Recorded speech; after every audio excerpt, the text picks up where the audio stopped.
Hello बच्चों, welcome to NEET by Prabhjeet YouTube channel. मैं हूं कैलाश शर्मा और आज बच्चों मैं अपने कोटा में जो हमारा ऑफलाइन सेंटर है उसकी जो पहली क्लास वेक्टर पे जो हुई है उसमें किस तरीके से हमने शॉर्ट नोट्स को डिस्कस किया, किस तरीके से हमने वेक्टर के क्वेश्चन सॉल्व किए, ये हमारी ऑफलाइन क्लास की रिकॉर्डिंग बच्चों मैं आप लोगों के साथ शेयर करने जा रहा हूं।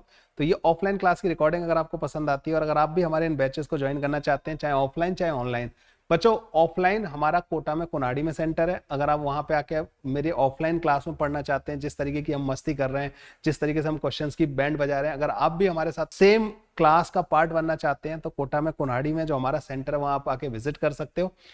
बाद बाकी अगर आप कोटा में नहीं रहते हैं, कोटा में नहीं आ सकते, तो आप हमारी प्रेपचित ऐप पे जाके इन क्लासेस की रिकॉर्डिंग का मैंने एक बैच बना दिया है, नीट का एक बैच है, या आप www.prepjit.com वेबसाइट पे जाके भी इस बैच की रिकॉर्डिंग्स को देख सकते हैं, बैच को एनरोल कर सकते हैं। बहुत मजा आने वाला है बच्चों, अभी जस्ट शुरुआत है। आपकी नीट की फिजिक्स को बहुत आसान बना देंगे, आप लोगों को अभी आइडिया लग ही जाएगा। सो एक बार इस लेक्चर को पूरा जरूर देखिएगा, एंड तक देखना। आप लोगों को ये भी रियलाइज होगा कि आपका कॉम्पिटिशन किन के साथ है। तो जो बच्चे कोटा में नहीं रह रहे हैं, कोटा से बाहर पढ़ रहे हैं, नीट की प्रिपरेशन कर रहे हैं, उनको ये आइडिया लगना बहुत जरूरी है कि वो जिन बच्चों के साथ कॉम्पीट कर रहे हैं वो उन बच्चों का लेवल क्या है। तो आप लोगों को आइडिया लगेगा, क्योंकि ये चीज, ये वाला पार्ट मैं क्लास के बाद का रिकॉर्ड कर रहा हूँ। तो डिमोटिवेट होने की जरूरत नहीं कि ये बच्चे तो बहुत होशियार होते हैं, आप भी बन सकते हो। आपको बस राइट ट्रैक पे होने की जरूरत है। सो चलो बच्चों क्लास को स्टार्ट करते हैं। तो हेड टू हेड अगर आप दो वेक्टर को रखते हो या टेल टू टेल रखते हो वो भी चलेगा, ठीक है।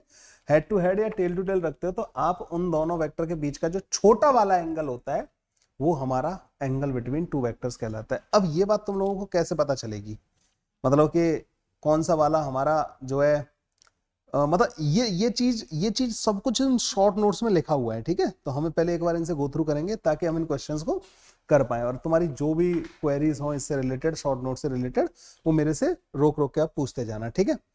तो जैसे कि यहाँ से स्टार्टिंग होती है, सबसे पहले वेक्टर्स, क्योंकि इनको लिखने में जो हमें टाइम बर्बाद होगा उसको हम सेव करना चाहते हैं। वैसे तो हम ऑलरेडी बहुत बर्बाद कर चुके हैं, ठीक है, जितना लिखने में होता है उतना तो हम पहले ही बर्बाद कर चुके हैं। खैर कोई ना,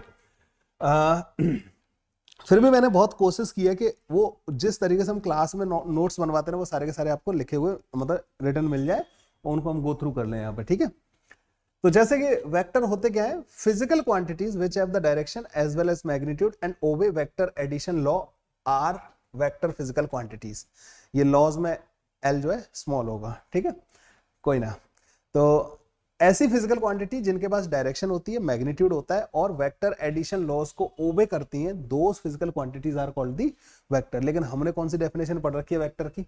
हमने वेक्टर की डेफिनेशन पढ़ रखी है कि फिजिकल क्वांटिटीज जिनके पास डायरेक्शन और मैग्नीट्यूड होता है, यही पढ़ी है ना, डायरेक्शन दिशा और परिमाण, हाँ, जो होता है उनको हम बोलते हैं वेक्टर। लेकिन एक चीज यहाँ पे ऐड की है मैंने ना इस डेफिनेशन में, क्या है, they should obey the vector law. मतलब इनको ओबे कर, इनको ऐड करने का ना, वेक्टर वाली फिजिकल क्वांटिटीज को ऐड करने का एक प्रॉपर लॉ होता है और उसको ये ओबे करनी चाहिए, तभी आप इनको क्या बोलोगे, वेक्टर फिजिकल क्वांटिटी बोलोगे। तो ऐसा कुछ हुआ होगा ना कि डेफिनेशन को मॉडिफाई करने की जरूरत पड़ी। वो क्या चीज थी? जैसे कि कुछ वेक्टर के एग्जांपल होते हैं, पोजीशन वेक्टर होता है, डिस्प्लेसमेंट वेक्टर होता है, वेलोसिटी वेक्टर होता है, acceleration, force, momentum, torque, angular momentum, ये सारे के सारे ऑलरेडी वेक्टर होते हैं, ठीक है। ये कुछ फिजिकल क्वांटिटीज हैं जो जो मैकेनिक्स में आती हैं, ठीक है। कुछ रखी है मैंने, सारी की सारी यहाँ पे नहीं रखी हैं। बहुत सारी स्केलर भी होती हैं, ठीक है, जैसे लेंथ हुआ, टाइम हुआ, ठीक है, ढेर सारी डिस्टेंस होती है, वो भी स्केलर होती है। तो बहुत सारी फिजिकल क्वांटिटीज स्केलर भी। वर्क है, वर्क स्केलर होता है, जिनका भी डॉट प्रोडक्ट होता है। पावर, पावर इज स्केलर, ठीक है, ये सारी स्केलर फिजिकल क्वांटिटी होती है। और भी मतलब बहुत होती है। लेकिन एक स्पेशल केस होता है जो इस डेफिनेशन को, मतलब जो पहले हमने जो बचपन में डेफिनेशन पढ़ी होती है कि कोई भी फिजिकल क्वांटिटी जिसके पास डायरेक्शन और मैग्नीट्यूड होगा वो वेक्टर कहलाती है, उस डेफिनेशन को कॉन्ट्रडिक्ट करती है। वो स्पेशल केस क्या है? करंट। करंट के पास डायरेक्शन होती है और मैग्नीट्यूड होता है, फिर भी वो वेक्टर नहीं होता। क्यों? यस, उसको एडिशन करने के लिए ना, आप दो करंट्स को ऐड करने के लिए ना वेक्टर की तरह ऐड नहीं करते हो, आप डायरेक्ट ऐड कर देते हो। अगर दोनों करंट एक ही डायरेक्शन में, आप कह देते हो I1 प्लस I2, स्केलर की तरह ऐड करते हो आप उनको ना। That's why current having magnitude as well as direction still not a vector. तो इस वजह से बच्चों ये डेफिनेशन में जो मॉडिफिकेशन है ना, वो लास्ट वाला जी करंट की वजह से है, ताकि कल को आपको कोई फंसा ना सके करंट के बारे में पूछ के, ठीक है। तो ये वाली बात समझ में आ गई आपको? तीनों पॉइंट सारे के सारे। रिप्रेजेंटेशन ऑफ वेक्टर, वेक्टर को रिप्रेजेंट करने का जब हम लिखते हैं ना तब तो हम ऐसे नहीं बनाते एरो वगैरह ना, पर इस तरीके का बनाते हैं ए बी वेक्टर। ये हमारे मतलब जब राइटिंग में हम जब करते हैं तो हम ए बी वेक्टर, जैसे मैंने कई जगह लिखा भी है magnitude of A B vector. लेकिन इनको प्रेजेंट कैसे किया जाता है, तुमने देखा होगा किसी भी बॉडी पर न्यूटन्स लॉज ऑफ मोशन में हम फोर्स एरो से दिखाते हैं, इधर की तरफ इतना फोर्स, इधर की तरफ इतना फोर्स, डिस्प्लेसमेंट को दिखाते हैं कि ये इधर गया तो उसको जोड़ते हैं, तो वो भी बच्चों वेक्टर होता है। तो वेक्टर को रिप्रेजेंट करने का तरीका क्या होता है, vectors are represented by an arrow, head of the arrow point in the direction of points the direction and length gives us the magnitude. एक चीज का ध्यान रखना कि जब आप वेक्टर बनाते हो ना तो एक वेक्टर है मान लो कि 2 यूनिट का, तो आप अगर उसकी जो लेंथ बनाओगे ना, अगर 4 यूनिट का वेक्टर बनाना है तो आपको उसको 2 गुना लेंथ का ड्रॉ करना चाहिए। मतलब मान लो एक पार्टिकल पे जैसे इस पे एक फोर्स लग रहा है 5 न्यूटन का इधर की तरफ और 10 न्यूटन का मैं इधर लगा रहा हूं, तो अगर मैं इसको 5 न्यूटन वाले को अगर मैं इतना बड़ा बना रहा हूं तो मुझे मतलब ये थोड़ा कोशिश करनी चाहिए कि डबल लेंथ का दिखे, कम से कम मैं एग्जैक्टली मेजर ना करूं लेकिन इससे डबल लेंथ का दिखे, क्योंकि उसका जो आप एरो बनाते हो ना उसकी लेंथ बेसिकली क्या बताती है हमें कि ये कितने मैग्नीट्यूड का है। तो कंपैरिजन मतलब काफी हद तक अगर सही से ड्रॉ करोगे सारी चीजें तो आपको काफी आइडिया तो इससे लगने लग जाएगा, ठीक है। तो vectors are represented by arrow, ये वाली बात समझ में आई। ये बच्चों कई बार आपने देखा होगा मॉड लगा दिया जाता है, ठीक है ना, ये मैग्नीट्यूड को रिप्रेजेंट करता है कि आप उसके वेक्टर के मैग्नीट्यूड में इंटरेस्टेड हो। मैं जानता हूँ ये सब आप लोगों ने पढ़ रखा है, एक बार गो थ्रू कर लेते हैं, रिवीजन हो जाएगा अपना, है ना। अब जैसे युक्ता हो गया सर हाँ कुछ होता था ऐसा, वो वाला नहीं होगा, है ना, तो रिवीजन जरूरी है बच्चों। वेक्टर के बाद आते हैं यूनिट वेक्टर, ठीक है। यूनिट वेक्टर नाम से ही समझ में आ रहा है, यूनिट वेक्टर मतलब यूनिट मैग्नीट्यूड का vector. If we divide a vector by its own magnitude then we get a vector of unit magnitude, ठीक है। किसी भी वेक्टर को अगर आप उसके खुद के मैग्नीट्यूड से डिवाइड कर दोगे तो वेक्टर का मैग्नीट्यूड क्या हो जाएगा, 1 यूनिट के बराबर। जो मैग्नीट्यूड था डिवाइड कर दिया अपने मैग्नीट्यूड से तो 1 यूनिट के बराबर हो जाएगा। तो 1 यूनिट मैग्नीट्यूड का जो वेक्टर होता है उसको हम बोलते हैं यूनिट वेक्टर। ये यूनिट वेक्टर की कोई इंपॉर्टेंस है फालतू में ऐसे ही डाल दिया चैप्टर में, कुछ तो होता होगा इसका, कुछ है इसकी इंपॉर्टेंस क्यों? It represent a particular direction. Unit vector अगर आपको पता है ना किसी भी डायरेक्शन में तो आप उस डायरेक्शन में कितने भी मैग्नीट्यूड का वेक्टर डिफाइन कर सकते हो। तो यूनिट वेक्टर की भी इंपॉर्टेंस समझ में आएगी। I cap, J cap, K cap सुने ना, they are unit vectors, they represent a particular direction. अच्छा यूनिट वेक्टर क्या डायमेंशन होती है इसकी, यूनिट होती है इसकी, यूनिट लेस होता है, क्यों? सेम मैग्नीट्यूड से डिवाइड कर दिया तो इसकी कोई डायमेंशन नहीं होती, ठीक है। अगर मैं आपसे बोलूं कि 10 metre per second velocity in this direction और 10 न्यूटन का force in this direction, are they same? Same direction है, सेम मैग्नीट्यूड है, क्या इन दोनों को सेम बोल सकते हो? नहीं। लेकिन वेलोसिटी का यूनिट वेक्टर और फोर्स का यूनिट वेक्टर और अगर सेम डायरेक्शन में है उनको सेम बोल सकते हैं, ठीक है ना, क्योंकि उनके साथ यूनिट का कोई लफड़ा नहीं है। बहुत छोटी छोटी बात है लेकिन बड़ी काम की बात है। क्या ये समझ में यहाँ तक क्लियर है सारी की सारी चीजें, ठीक है। तो यूनिट वेक्टर हो गया। तो इफ वी डिवाइड, तो यहाँ पे देखो जैसे यूनिट वेक्टर को कैसे लिखते हैं, कैप लगा देते हैं उसके ऊपर ना, ठंड लगती है उसको ना बहुत ज्यादा, तो कैप लगा देते हैं। तो A cap, A vector divide by mod of A vector, मतलब मैग्नीट्यूड ऑफ ए वेक्टर, ये देता है हमें यूनिट वेक्टर, ठीक है। A cap is a unit vector in the direction of the A vector. Important point about the vector. अब कुछ बहुत इंपॉर्टेंट पॉइंट है, शायद आपको या तो कराए होंगे, नहीं तो मैंने तो जनरली देखा है, मैं जब पढ़ता था ना वेक्टर वगैरह मेरे को नहीं पढ़ाया था, ठीक है, हमें नहीं कराए थे, लेकिन जब ये मुझे पॉइंट मिले मैं बड़ा खुश हो गया, इनसे जिंदगी बहुत आसान हो जाती है, मतलब ना ये ऐसे पॉइंट है। तो क्या है वो पॉइंट? सबसे पहला पॉइंट है, ये जो वेक्टर होता है ना जिसको हम एरो से रिप्रेजेंट कर रहे हैं, a vector can be parallelly shifted, it will not change. Parallelly shift करने पे चेंज नहीं होगा। मतलब तुम एक इधर की तरफ वेक्टर है ना, उसको इधर ले जाओ, इधर ले जाओ, ऊपर ले जाओ, नीचे ले जाओ, साइड में, आगे पीछे, बस उसकी डायरेक्शन को चेंज मत करना, उसकी लेंथ को चेंज मत करना, इट विल नॉट चेंज। जैसे मैंने यहाँ पे बनाया है ए वेक्टर, फिर इसको शिफ्ट कर दिया, इधर सी वेक्टर बना दिया, इधर बी वेक्टर बना दिया, तो these all vector are same because they are pointing in the same direction and their magnitude is same, ठीक है। देखो लेंथ वगैरह भी ऑलमोस्ट मैंने सेम रखी है, ठीक है। सो एक वेक्टर को हम ऐसे शिफ्ट कर सकते हैं, कोई परेशानी नहीं होगी। If a vector is rotated bye an angle other than multiple of 2 pi, it changes. 2 pi rotate करने पे ना क्या होता है, वेक्टर उसी डायरेक्शन में आ जाता है वापस, ठीक है ना। 360 डिग्री रोटेट करोगे, 720 डिग्री रोटेट करोगे, सेम डायरेक्शन में आ जाएगा। तो अगर एक वेक्टर को आप 2 पाई के अलावा किसी और एंगल से रोटेट कर रहे हो, मतलब आपने उसकी डायरेक्शन बदल दी, डायरेक्शन बदल दी तो वेक्टर बदल गया। तो फिर अब उस वेक्टर को, नए वाले वेक्टर को आप पुराने वाले वेक्टर से बराबर नहीं बोल सकते, ठीक है। A frame of reference is rotated, vector does not change. Observer कितना भी घूमता रहे, अब अगर इसके ऊपर 10 न्यूटन का फोर्स इधर की तरफ लग रहा है, I am the observer, I frame of reference is the observer, simple सा दिमाग में रखा करो। इस ऑब्जेक्ट के ऊपर इधर फोर्स लग रहा है, चाहे मैं यहाँ पे हूं, मैं घूमूं, मैं क्या करूं, भाई वो फोर्स थोड़ी अपनी डायरेक्शन चेंज कर लेगा, force will be remain in the same direction. So frame of reference पे वेक्टर का डायरेक्शन मतलब वेक्टर डिपेंड नहीं करता, ठीक है। समझ में आ रहा है तेरे को? सारी चीजें क्लियर है ना यहाँ तक? हाँ, और नहीं तो कोई परेशानी है तो क्लास के बाद आके मेरे से पूछ लेना, कोई अगर किसी लैंग्वेज की या किसी तरीके की प्रॉब्लम आए। दो वेक्टर को सेम पता है कब बोल सकते हो तुम? मैग्नीट्यूड सेम हो, डायरेक्शन सेम हो, they should represent the same physical quantity. You can compare velocity with velocity, but you can not compare velocity with force. You can compare there magnitudes, you can not compare force vector with the velocity vector. पहली बात तो बच्चों, velocity को और इनको compare नहीं किया जाता, वेक्टर के मैग्नीट्यूड्स को कंपेयर किया जाता है।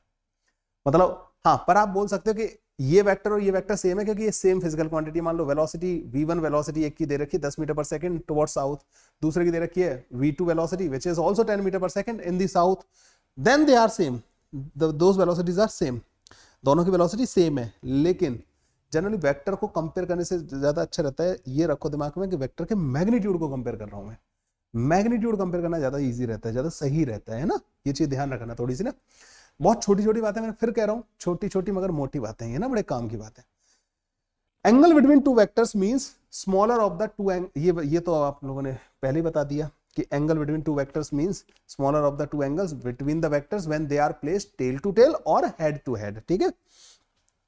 अब ये बहुत इंपॉर्टेंट चीज है, ये ना लास्ट वाले जो 2 पॉइंट है। If we multiply a vector with a positive scalar lambda, we get a new vector of lambda times magnitude in same direction, ठीक है। if we multiply a vector with positive scalar lambda, we get a new vector of lambda times magnitude।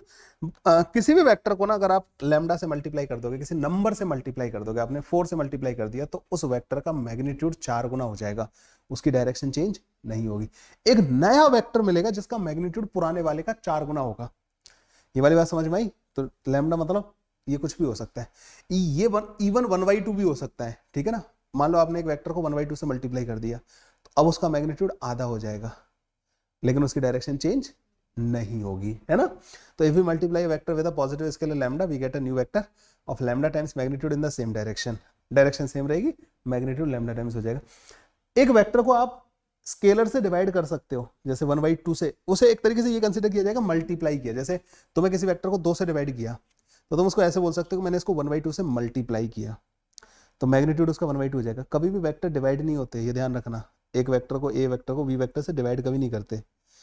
Magnitude से divide कर सकते हो, लेकिन कभी भी vectors को डिवाइड नहीं करते। वेक्टर पे पता है कौन कौन से ऑपरेशन होते हैं? एडिशन, सब्ट्रैक्शन और मल्टीप्लिकेशन, डिवीजन नहीं होता। हाँ, स्केलर नंबर से डिवाइड कर सकते हो आप, जैसे उसके खुद के मैग्नीट्यूड से डिवाइड करके यूनिट वेक्टर मिल जाता है। तो किसी नंबर से जब तुम डिवाइड करते हो ना, तो उसके वेक्टर के मैग्नीट्यूड को वो बदल देता है, सिर्फ मैग्नीट्यूड को बदलता है। अगर पॉजिटिव नंबर से डिवाइड करोगे, मैग्नीट्यूड को बदलेगा, डायरेक्शन पे कोई फर्क नहीं डालेगा, अगर वो पॉजिटिव नंबर है तो, ठीक है नितिश? पक्का? If we multiply a vector with a negative scalar lambda, then we get a new vector of lambda times magnitude and opposite in direction to old vector, ठीक है। तो हमारे पास अगर आपने नेगेटिव स्केलर से मल्टीप्लाई किया तो वेक्टर उल्टा हो जाएगा, ठीक है। नेगेटिव से मल्टीप्लाई करते बच्चों वेक्टर का डायरेक्शन चेंज हो जाया करेगा, मैग्नीट्यूड पे वही फर्क पड़ेगा, लैम्डा जितने टाइम्स है उतने टाइम्स मैग्नीट्यूड उसका हो जाया करेगा, ठीक है। ये वाली बात यहाँ तक सारी की सारी क्लियर है? चलो, तो पहला पेज हमारा कंप्लीट हो चुका है। इसमें स्पीड अच्छी आ रही है, मतलब ना, अगर यही काम मैं वैसे करता ना, मतलब मैं खुद पढ़ा रहा होता, तो यही आधा घंटा हो जाता है ना, और तुम लोग भी बोर हो जाते हैं। कम से कम स्टार्टिंग के टॉपिक में तो नहीं करना चाहिए अपन को। बाद में जाके जब बड़े बड़े टॉपिक आएंगे जहाँ तुम्हारे जहाँ तोते उड़ते हैं ना, मतलब यार अरे सर क्या चल रहा है पता ही नहीं चल रहा, वहाँ फिर भी हम टाइम ले सकते हैं ना, ऐसे टॉपिक में तो निपटा देते हैं। और ये मेरे नोट्स हैं, मतलब ना, जिनसे मैं जनरली पढ़ाता हूँ, ये सेम टू सेम मैंने छपवा दिए। शानदार है। ओके, यही हम बच्चों को डिस्ट्रीब्यूट करवा देंगे। पहले तो अभी तक ऑनलाइन में यूज करता था मैं इनको, लेकिन अब ऑफलाइन में तो इनको प्रोवाइड करवा देंगे। चलो, यहाँ पे आता है शॉर्ट नोट्स। अच्छा, शॉर्ट नोट्स है वो तो पहले से ही चल रहा है। इसके बाद जब हमने वेक्टर के बारे में थोड़ा बहुत समझ लिया कि वेक्टर क्या होता है, कैसे होता है, तो हमने कहा कि सबसे पहला ऑपरेशन जो हम करते हैं एडिशन वेक्टर्स पे, वो है एडिशन। ठीक है, दो वेक्टर्स को जोड़ना। क्या वेक्टर्स को जोड़ना कुछ मतलब बहुत ही ट्रिकी था? अच्छा, वेक्टर्स को जोड़ने के कुछ एग्जांपल बताओ तुम लोग ना, रियल लाइफ में जहां देखते हो जहां वेक्टर्स को जोड़ने की जरूरत पड़ती हो। सबसे force is the perfect example. आपने एक बॉडी के ऊपर फोर्स लगाए, हमेशा जरूरी नहीं है ना कि एक ही डायरेक्शन में लगाओ। अगर तुम एक ही डायरेक्शन में खींच रहे हो तो तुम डायरेक्ट जोड़ दोगे कि दोनों का एफर्ट सेम है। एक इधर खींच रहा है, एक इधर खींच रहा है, फिर क्या होता है भैया, जो ज्यादा बलवान होगा वो ले जाएगा, है ना, सिंपल सी बात है। तो मतलब अच्छा, कोई इधर खींच रहा है, कोई इधर खींच रहा है, अब अलग इफेक्ट आएगा। तो बेसिकली हम ये देखना चाहते हैं कि जैसे एक बॉडी के ऊपर फोर्स लगाया हमने, और वो फोर्स जो है किस तरीके से उसका रिजल्टेंट क्या होगा, मतलब ना एक नहीं दो फोर्सेस लगाए, दो या दो से ज्यादा फोर्सेस लगाए, उनका रिजल्टेंट क्या होगा ये हमें पता करना है कि उनका नेट इफेक्ट क्या होगा। अब ये तो एक फोर्स हो गया वेक्टर, इसे हम थोड़ा सा विजुअलाइज कर सकते हैं, इसे इजीली मतलब हम समझ सकते हैं। लेकिन ऐसे और भी वेक्टर हैं जिनको हमें जोड़ने की और इनकी जरूरत पड़ती है। ठीक है, तो इसलिए यहाँ पे एक लॉ दिया गया कि अगर आपके पास दो वेक्टर हैं और उनका आपको नेट इफेक्ट पता करना है, उनका रिजल्ट पता करना है कि what they are actually doing, मतलब what they together are doing, तो वो हमें क्या करना पड़ता है, हमें उनको ऐड करना पड़ता है। इसी को हम रिजल्टेंट बोलते हैं, इसी को हम बोलते हैं एडिशन ऑफ द वेक्टर। तो resultant and addition both are same thing. ठीक है ना, रिजल्टेंट मतलब इन सबको इकट्ठा करके क्या आएगा रिजल्ट। ठीक है, एडिशन इज सेम थिंग। तो वेक्टर्स को ऐड करने का एक तरीका दिया गया। एक तरीका तो हमारे पास वो आई कैप जे कैप वाला है, वो तो बहुत आसान है। मतलब ना अगर तुम्हें वेक्टर पता हो ना आई कैप जे कैप और के कैप की टर्म में, फिर तो आई कैप वाले को आई कैप से जोड़ो, जे कैप वाले को जे कैप से जोड़ो, के कैप वाले को। लेकिन वहां तक अभी हम पहुंचे नहीं है। अभी तो हमने वेक्टर क्या पढ़ा है, अभी तो हमने वेक्टर को पढ़ा है कि वेक्टर जो है कैसे रिप्रेजेंट हो रहा है, एरो से। तो मान लो तुम्हें दो एरो दिए, एक ये वाला और एक ये वाला। अब यहाँ थोड़ा मुझे कुछ बनाना पड़ेगा, है ना, कुछ ज्यादा नहीं, लेकिन एक छोटा सा। मान लो मुझे दिया कि एक वेक्टर ऐसा है इधर की तरफ, और ये पता नहीं किसने इसका चेंज कर दिया है, बहुत ज्यादा कर दिया ना मतलब, और ये चेंज किया है, मतलब यश नहीं किया है, मैं समझ गया। इसके पॉइंट बढ़ते जा रहे हैं वैसे ना। अब ये यही एडिट करेगा, लेकिन इसी को पता लगना चाहिए कि क्या हरकतें करता है। कम से कम इस लाइन को एडिट कर देना ऑनलाइन डालने से पहले, उसके लिए मैसेज छोड़ रहा हूँ। पता लगा कि नाम फेमस हो गया, Yash the editor of the history, ऐसे करके कल को बच्चे ऑनलाइन पढ़ने वाले बच्चे जान रहे हैं यश ये वो बंदा है जिसने सर का जो पॉइंटर है ना वो चेंज कर दिया था। चलो, सो यहां पे आ गया ए वेक्टर, ये डैमेज कंट्रोल किया जा रहा है जो पहले हो चुका है। उसको ए वेक्टर हो गया, यहां पे आ जाएगा बी वेक्टर। अल्टीमेटली पूरा रिकॉर्डिंग देखने वाला है ना वो, एक लाइन सुनने वाला है। ओके, मान लो एक फोर्स ऐसे लग रहा था, एक फोर्स ऐसे लग रहा था, मुझे इन दोनों का रिजल्टेंट पता करना था। इनको ऐड करने का क्या तरीका है? इनको ऐड करने का तरीका है कि if two vectors represented in magnitude and direction by the two adjacent sides of a parallelogram drawn from the same point, एक ही पॉइंट से इन दोनों वेक्टर को ड्रॉ करना है, इनकी टेल को एक ही पॉइंट पे लाके रख देना है और एक पैरेललोग्राम इनसे बनाना है जिसकी दो एडजेसेंट होती है, मतलब पास पास वाली साइड, दोनों वेक्टर पास पास वाली साइड को रिप्रेजेंट कर रहे हो।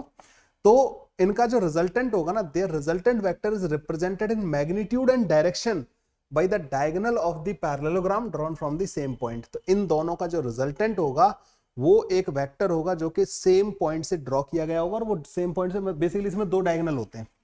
तो दो डायगोनल में वो वाला डायगोनल जो दोनों की टेल जहां पे है ना वहां से पास होने वाला डायगोनल जो है, उस डायगोनल के अलोंग इनका रिजल्टेंट वेक्टर आ जाएगा।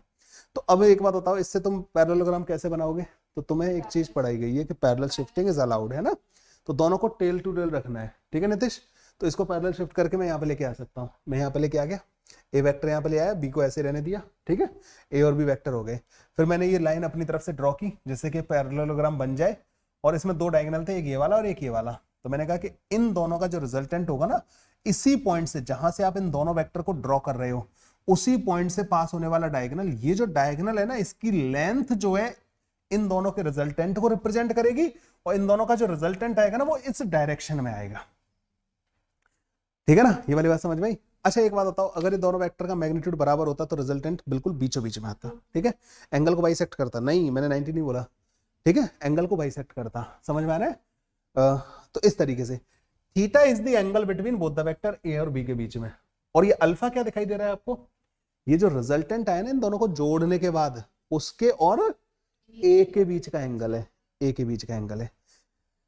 तो ये जो डायगोनल है ना, इसकी लेंथ जो है हमारे रिजल्टेंट का, मतलब ए और बी का जो मैग्नीट्यूड आएगा, जो ए और बी का जो रिजल्टेंट आएगा ना, एक वेक्टर जो नया वेक्टर बनेगा जो ए और बी को जोड़ के आएगा, उसका मैग्नीट्यूड इसकी लेंथ होगी। और उसकी डायरेक्शन अगर हमें पता करनी कि ए के साथ वो कितने एंगल पे होगा, तो alpha will be the angle जिस एंगल पे वो रिजल्टेंट एक्ट कर रहा होगा। नितिश कहीं भी परेशानी आए ना तेरे को, अगर लैंग्वेज में कहीं भी प्रॉब्लम आए पूछ लेना मेरे से, ठीक है? हाँ, कंजूसी मत करियो, नहीं तो इसमें तेरा घाटा है फिर। ओके, तो यहाँ पे हम इस तरीके से आ जाते हैं, ठीक है भाई? इसमें हम अपनी तरफ से थोड़ा सा एक लाइन एक्स्ट्रा ड्रॉ करते हैं। आपको पता है कि पैरेललोग्राम है, ये वाली साइड और ये वाली साइड बराबर होंगी। इसका मैग्नीट्यूड बी है तो इसका भी मैग्नीट्यूड बी के बराबर आ जाएगा। ये एंगल थीटा है तो ये वाला एंगल भी थीटा के बराबर होगा। ये इसका मैग्नीट्यूड ए होगा, मतलब ए वेक्टर का मैग्नीट्यूड ए होगा। ये जो आएगी ना साइड, ये बी कॉस थीटा के बराबर होती है। और ये जो साइड होती है ना बच्चों, बी साइन थीटा के बराबर होती है। कैसे कंपोनेंट करो, या ऐसे भी कह सकते हो कि अगर तुम इसको x मान लो, x upon B cos theta होगा, तो x आ जाएगा b को उधर भेज के b cos theta, y upon B sine theta होगा। ठीक है ना, समझ में आया है ना? तो ऐसे आ जाएगा। क्या तुम्हें ये वाला एक राइट एंगल ट्रायंगल दिखाई दे रहा है, ये बड़ा वाला, ठीक है? उसमें ये परपेंडिकुलर और ये बेस का काम कर रहा है, और तुम्हें ये लेंथ पता करनी है, मतलब जो तुम्हारा रिजल्टेंट है उसका मैग्नीट्यूड पता करना है, जो ए और बी का जो है ना। तो पाइथागोरस लगा के हमारे पास आ जाता है आर स्क्वायर। आर को ही हम बोल रहे हैं ए वेक्टर प्लस बी वेक्टर का मैग्नीट्यूड, मतलब ए को बी में ऐड किया और उनका मैग्नीट्यूड, इनसे जो वेक्टर आएगा उसका मैग्नीट्यूड। देखो इसमें अंतर है, ये चीज अलग है। ये क्या कर रहा हूं मैं, ए का मैग्नीट्यूड पता किया, बी का मैग्नीट्यूड पता किया, फिर उनको ऐड किया। So I am adding magnitudes here। और इसका क्या मतलब होता है, A वेक्टर लिया मैंने, V वेक्टर लिया, इनको पहले ऐड किया वेक्टोरियली, फिर जो रिजल्टेंट आया उसका मैग्नीट्यूड। इसमें डिफरेंस समझ में आया आपको? ये चीज समझ में आई? ये इनके रिजल्टेंट का मैग्नीट्यूड, ये इनके मैग्नीट्यूड का। जैसे मान लो एक 3 न्यूटन का वेक्टर है, एक 4 न्यूटन का है, ठीक है, और दोनों परपेंडिकुलर है, तो इनका रिजल्टेंट आता है 5। इसका वैल्यू आएगा 5, लेकिन 3 और 4 को ऐड करना 7। ये अलग चीज हो गई, वो अलग चीज हो गई। समझ में आया? ओके, तो इनका जो रिजल्टेंट आएगा ना, उसका square is equal to A square plus B square plus 2ab cos theta के बराबर हो जाएगा। यहां से आपने कहा हाँ सर। इसी ट्रायंगल में tan अल्फा जो है बच्चों, tan अल्फा जो है दिस अपॉन दिस के बराबर हो जाएगा, मतलब b sin theta divided by a plus का b cos थीटा के बराबर हो जाएगा। ठीक है, only two vectors representing the same physical quantity can be added and their resultant is the same physical quantity। ठीक है, सेम टाइप के वेक्टर्स को ऐड करना है, वेलोसिटी और फोर्स को ऐड नहीं करना है। ठीक है, फोर्स के साथ ऐड होगा, वेलोसिटी के साथ ऐड होगी, है ना। रिजल्टेंट जो आता है ना, वो बेसिकली इसकी एक रेंज आती है। ठीक है, और रेंज कैसे आती है, यहां से देखो, थीटा चेंज करोगे ना दो वेक्टर के बीच का, तो cos थीटा चेंज होगा। cos थीटा की मैक्सिमम वैल्यू कितनी होती है, 1 के बराबर। तब जब थीटा की वैल्यू मतलब cos थीटा की वैल्यू मैक्सिमम होगी, तब उस टाइम पे कितना आ जाएगा, ये R square is equal to A square plus B square plus का 2ab। उसको हम क्या लिख सकते हैं, a प्लस बी का होल स्क्वायर।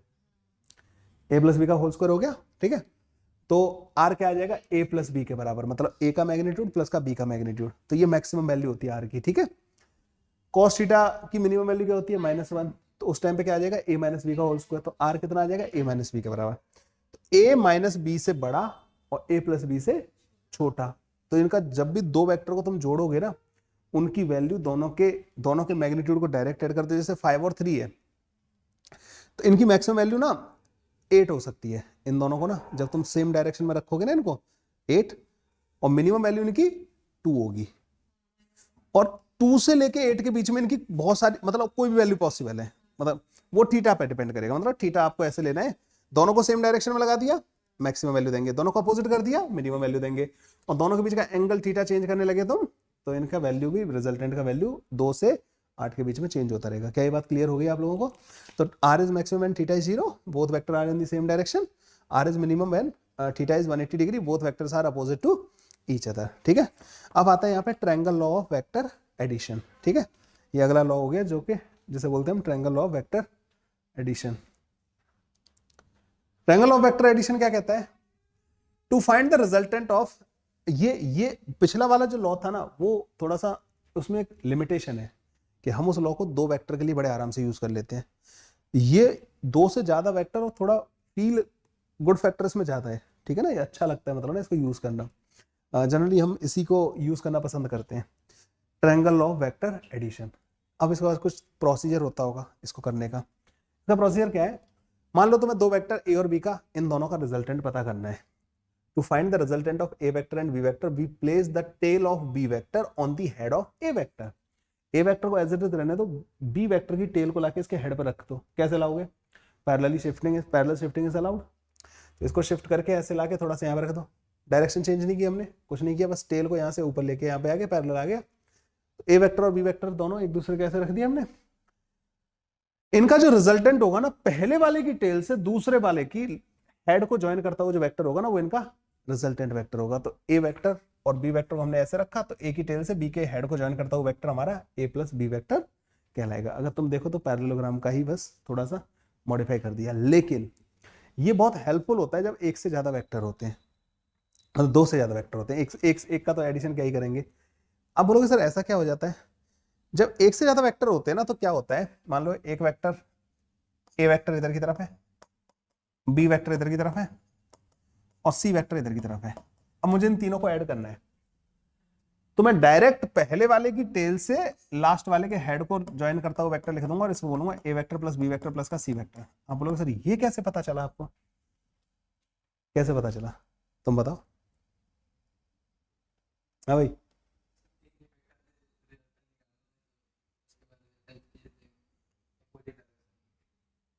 नहीं तो ये कैसे पता चला कि ए प्लस बी प्लस सी हो रहा है? वो इसको पता करने के लिए क्या करोगे तुम, यहां से इसको ज्वाइन कर दो। मुझे बताओ ये वाला वेक्टर कौन सा होगा? ये होगा ए प्लस बी। अब यहां से आगे देखो कि सी वाला इसके हेड पे रखा हुआ है, तो this vector plus this vector is this vector. ऐसे करके पता कर लेते हैं, ठीक है। तो अब इसको हम जनरलाइज कर देंगे कि आप जो है ना सेम ऑर्डर में हेड टू टेल रखते जाओ वेक्टर्स को।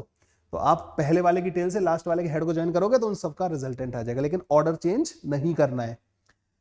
If three or more than three vectors placed head to tail and form a closed loop, then their resultant will be zero. तो head to tail रखे हुए देखो, sense same रहना चाहिए, एक भी अगर उल्टा हो गया ना फिर गड़बड़ हो जाएगी।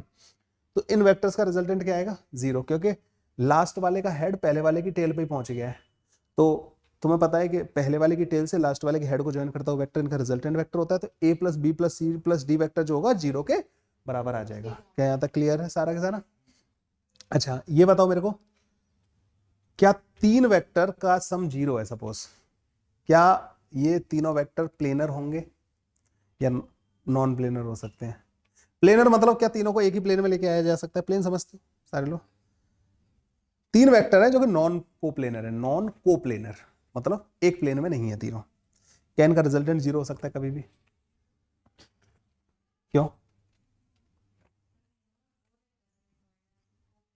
क्यों क्यों? आपको एक क्लोज लूप बनाना है। तीन वेक्टर्स का अगर सम जीरो करना है तो आप तीनों से क्लोज लूप बनाओगे। तीन वेक्टर से क्लोज लूप क्या बन सकता है? ट्रायंगल। और ट्रायंगल क्या भी, ट्रायंगल तो एक प्लेन में ही होता है। दिस शुड बी ना प्लेन, ठीक है ना।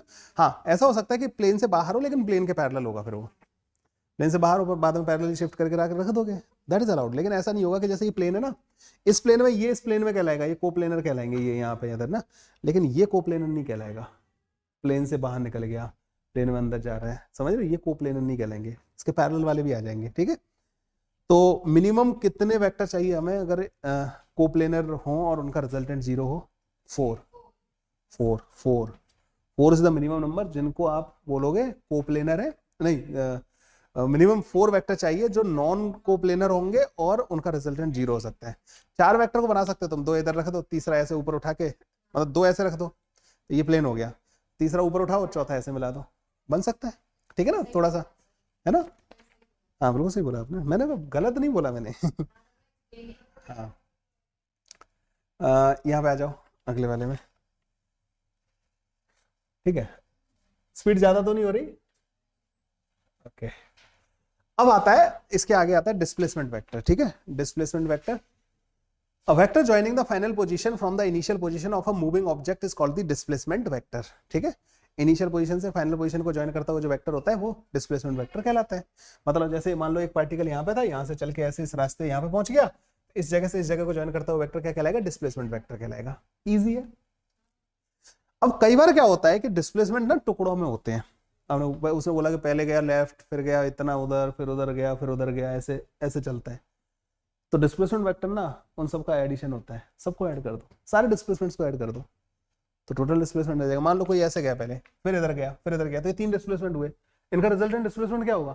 इनिशियल ये, फाइनल पोजीशन ये, दिस वेक्टर। तो ये चीज थोड़ी सी हमें कई बार क्लिक नहीं करती, लेकिन ध्यान रखना, net displacement is a vector sum of all the displacements. तो जितने भी छोटे छोटे डिस्प्लेसमेंट हुए उन सबको जोड़ देंगे, हमारे पास रिजल्टेंट आ जाएगा। मतलब हमें इनिशियल देखना है, फाइनल देखना है, ठीक है।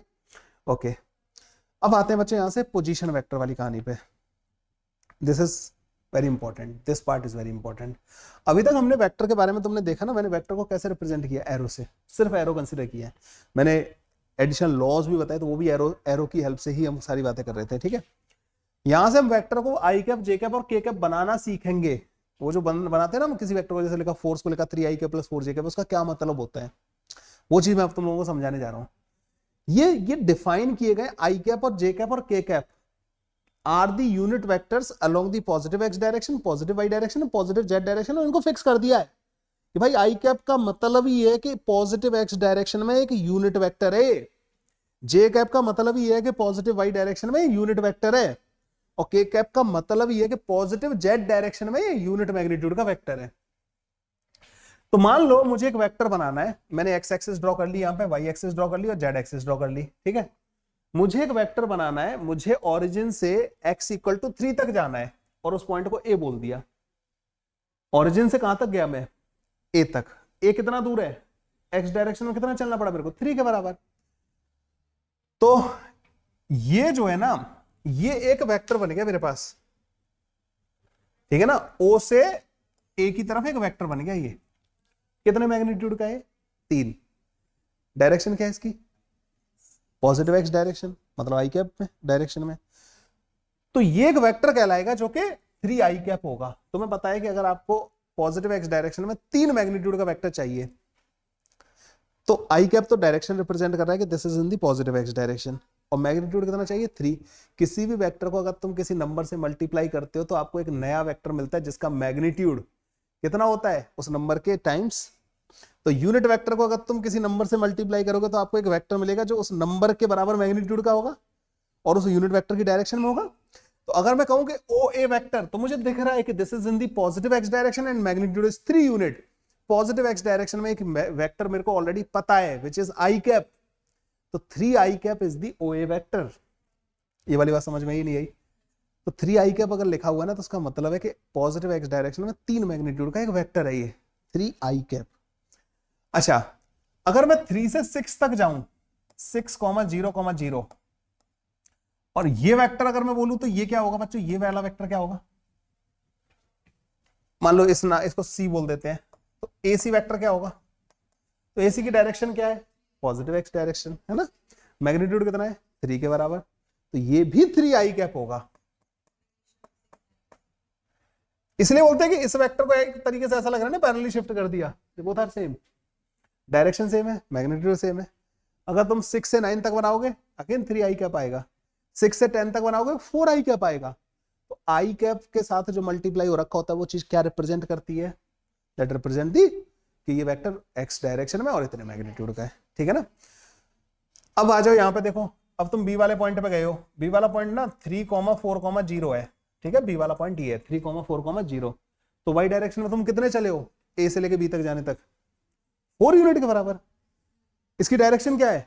Positive Y direction. तो उस डायरेक्शन में कोई वेक्टर पता है तुम्हें यूनिट मैग्नीट्यूड का? जे कैप। तो हमें एक ऐसा वेक्टर चाहिए जो पॉजिटिव वाई डायरेक्शन में और उसका मैग्नीट्यूड 4 होना चाहिए। तो जे कैप को 4 से मल्टीप्लाई कर दो, 4 उसका खुद का मैग्नीट्यूड 1 था, 4 से मल्टीप्लाई करके मैग्नीट्यूड 4 हो जाएगा, और जे डायरेक्शन में तो ये बन जाएगा, ये ए बी वेक्टर क्या बन जाएगा? This is the 4j cap, नहीं ए बी वेक्टर। अब अगर तुम्हें ओ बी वेक्टर पता करना है, ये वाला this is the OB vector. तो ओबी वेक्टर पता करने के लिए तुम क्या करोगे, क्या आपको ये दिख रहा है कि इस वेक्टर के हेड पे इस वाले वेक्टर की टेल रखी हुई है, क्या यहाँ पे ट्रायंगल ओबे हो रहा है, ट्रायंगल लो है ना। तो this vector plus this vector is equal to this vector. तो OB vector is O A vector plus का A B vector. O A vector 3i cap था, ये 4j कैप था, तो ये हमारे पास आ गया ओबी वेक्टर। इसका क्या मतलब होता है, ओबी वेक्टर का ये आने का क्या मतलब होता है, एक तरीके से तुम समझ रहे हो, 3i cap plus 4j cap, these two are vectors, 3i cap is also vector, 4j cap is a vector, इन दोनों का ये रिजल्टेंट है ये एक तरीके से। तो इन दोनों को इसका कंपोनेंट बोलते हैं along the x direction and y direction. So OB vector का x कंपोनेंट 3 होगा, OB वेक्टर का y कंपोनेंट 4 होगा।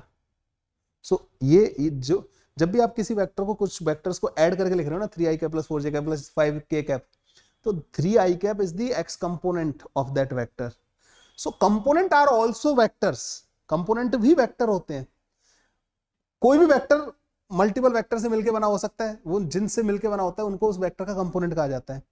तो आई कैप, जे कैप और के कैप डायरेक्शन में कंपोनेंट जो होते हैं ना, ये आई कैप, जे कैप और के कैप ही इनके एक्स, वाई और जेड डायरेक्शन में कंपोनेंट होते हैं। क्या बात समझ में आई आपको, ठीक है ना, ये क्लियर है यहाँ तक।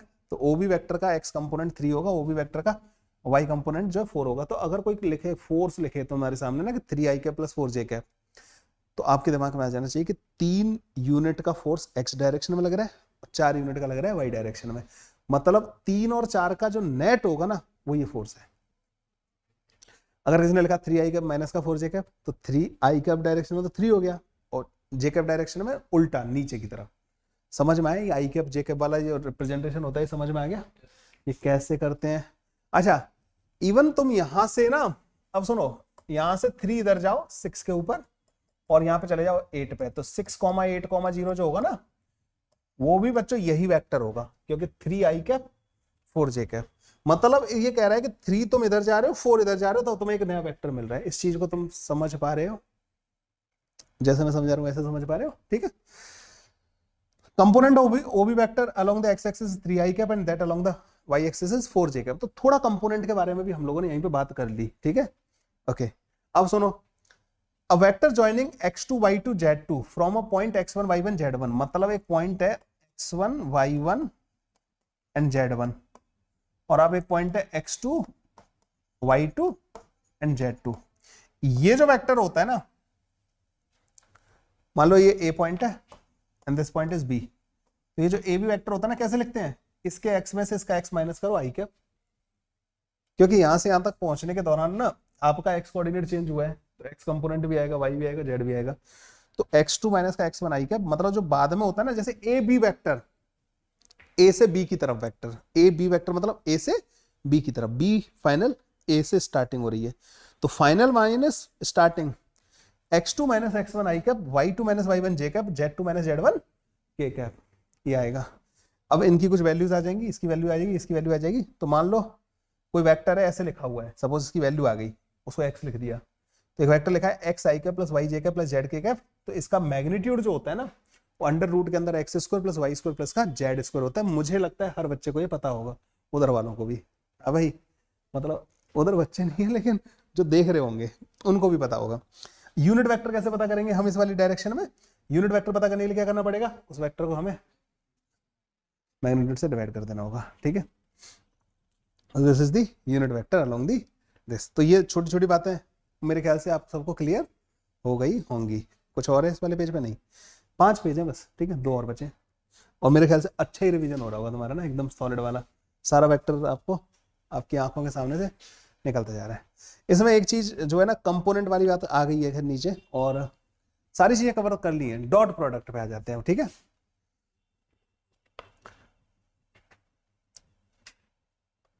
डॉट प्रोडक्ट या इसी को बोलते हैं हम स्केलर प्रोडक्ट, ठीक है। इस पे आपके नीट में क्वेश्चन आते हैं, ठीक है। जनरली मैंने देखा है इसी से आते हैं, वो परपेंडिकुलर ऑर्थोगोनल वाली कंडीशन आती है ना, इसी से आती है। या नीट में तो खैर आ जाता है, एक तो एडिशन वाला भी आ जाता है, ऐसी कोई बात नहीं।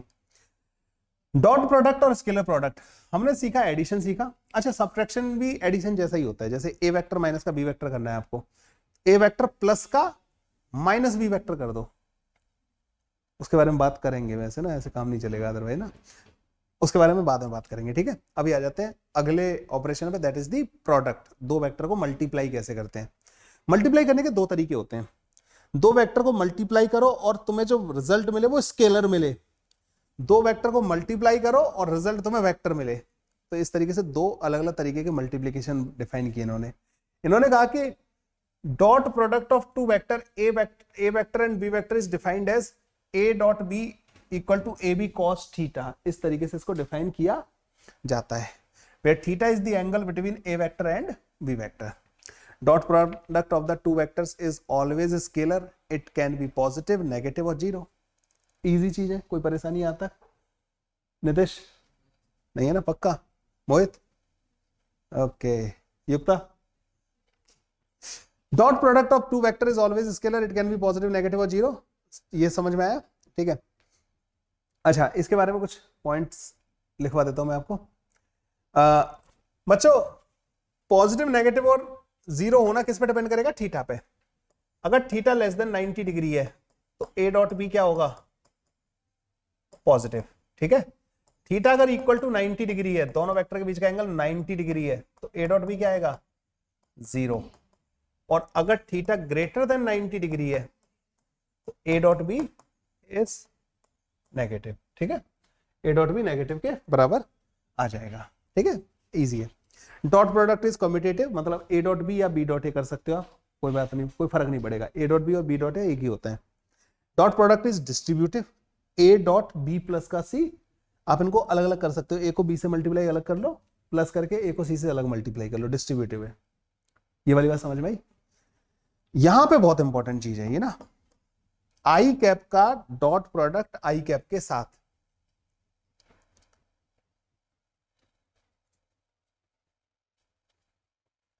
आई कैप का डॉट प्रोडक्ट आई कैप के साथ। तो क्या होता है आई कैप का डॉट प्रोडक्ट आई कैप के साथ? आई कैप क्या है? यूनिट मैग्नीट्यूड का वेक्टर जिसका मैग्नीट्यूड 1 है, और उसका डॉट प्रोडक्ट किसके साथ करें? आई कैप के साथ। दोनों किस डायरेक्शन में? दोनों की डायरेक्शन एक ही है, आई कैप और आई कैप की डायरेक्शन एक होगी। एंगल क्या हो जाएगा इनके बीच का? जीरो। तो cos जीरो की वैल्यू क्या होगी? 1। ए की जगह क्या आएगा? 1। बी की जगह क्या आएगा? 1। तो आई कैप डॉट आई कैप क्या होता है? 1। लेकिन आई कैप डॉट जे कैप क्या होता है? जीरो होगा ना। क्यों जीरो होगा? क्योंकि आई और जे दोनों परपेंडिकुलर है। आई कैप के zero, J dot I angle 90 degree, J dot J 1, ठीक है, ये समझ में आया? तो मान लो अगर एक वेक्टर है x1 आई कैप प्लस y1 जे कैप, दूसरा है x2 आई कैप प्लस का y2 जे कैप। अब इनका डॉट प्रोडक्ट कर रहे हो तुम, a डॉट b, तुम इसको रखोगे और यहाँ पे डॉट लगा के उसको रख दोगे दूसरे वाले को। अरे उनको लाके एक ही जगह पे a वाला रख दिया, b की जगह b वाला रख दिया, ठीक है। तो यहाँ पे तुम्हारे पास क्या आ जाएगा? अब इसको डिस्ट्रीब्यूटिव होता है, तुम इसका पहले इन दोनों के साथ मल्टीप्लीकेशन करोगे और फिर इसका इन दोनों के साथ करोगे, ये करना पड़ेगा। तो जब तुमने पहले इसका किया तो x, इसका मैग्नीट्यूड x1 है, इसका मैग्नीट्यूड x2 है, और आई कैप और आई कैप, तो आई कैप डॉट आई कैप क्या होता है? 1। और x1 इंटू x2, तो ये x1 इंटू x2 हो जाएगा, मतलब x1 जो उसका पहले वाले का मैग्नीट्यूड, x2 दूसरे वाले का मैग्नीट्यूड, और आई कैप डॉट आई कैप 1 हो जाएगा। समझ गए? जब तुम इसका इसके साथ मल्टीप्लीकेशन करोगे ना, जीरो हो जाएगा। आई कैप और जे कैप का मल्टीप्लीकेशन कर रहे हो, डॉट कर रहे हो, जे कैप और आई कैप का करोगे, जीरो हो जाएगा। जे कैप और जे कैप का again y1 plus y1 into y2 आ जाएगा। तो a डॉट b जो होता है ना, ऐसा लगता है इसका आई कैप और इसका आई कैप मल्टीप्लाई कर दो, इसका जे कैप और जे कैप मल्टीप्लाई कर दो, ऐड करते जाओ। और यहाँ पे फिर मैंने बाद में लिख दिया x1 z1 भी ले लिया फिर मैंने ना, z1 z2, तो x1 x2 plus y1 y2 plus z1 z2, ये होता है डॉट प्रोडक्ट। इजी है डॉट प्रोडक्ट तो, है ना। बच्चों, दो वेक्टर के बीच का जो एंगल होता है ना, ठीक है, एंगल बिटवीन टू वेक्टर्स। तो जैसे मान लो तुम्हें ऐसे वेक्टर दे रखे हैं, ऐसे दे रखे हैं, और तुमसे किसी ने बोला कि बताओ इनके बीच का एंगल क्या होगा, इसमें दिमाग खराब हो जाएगा।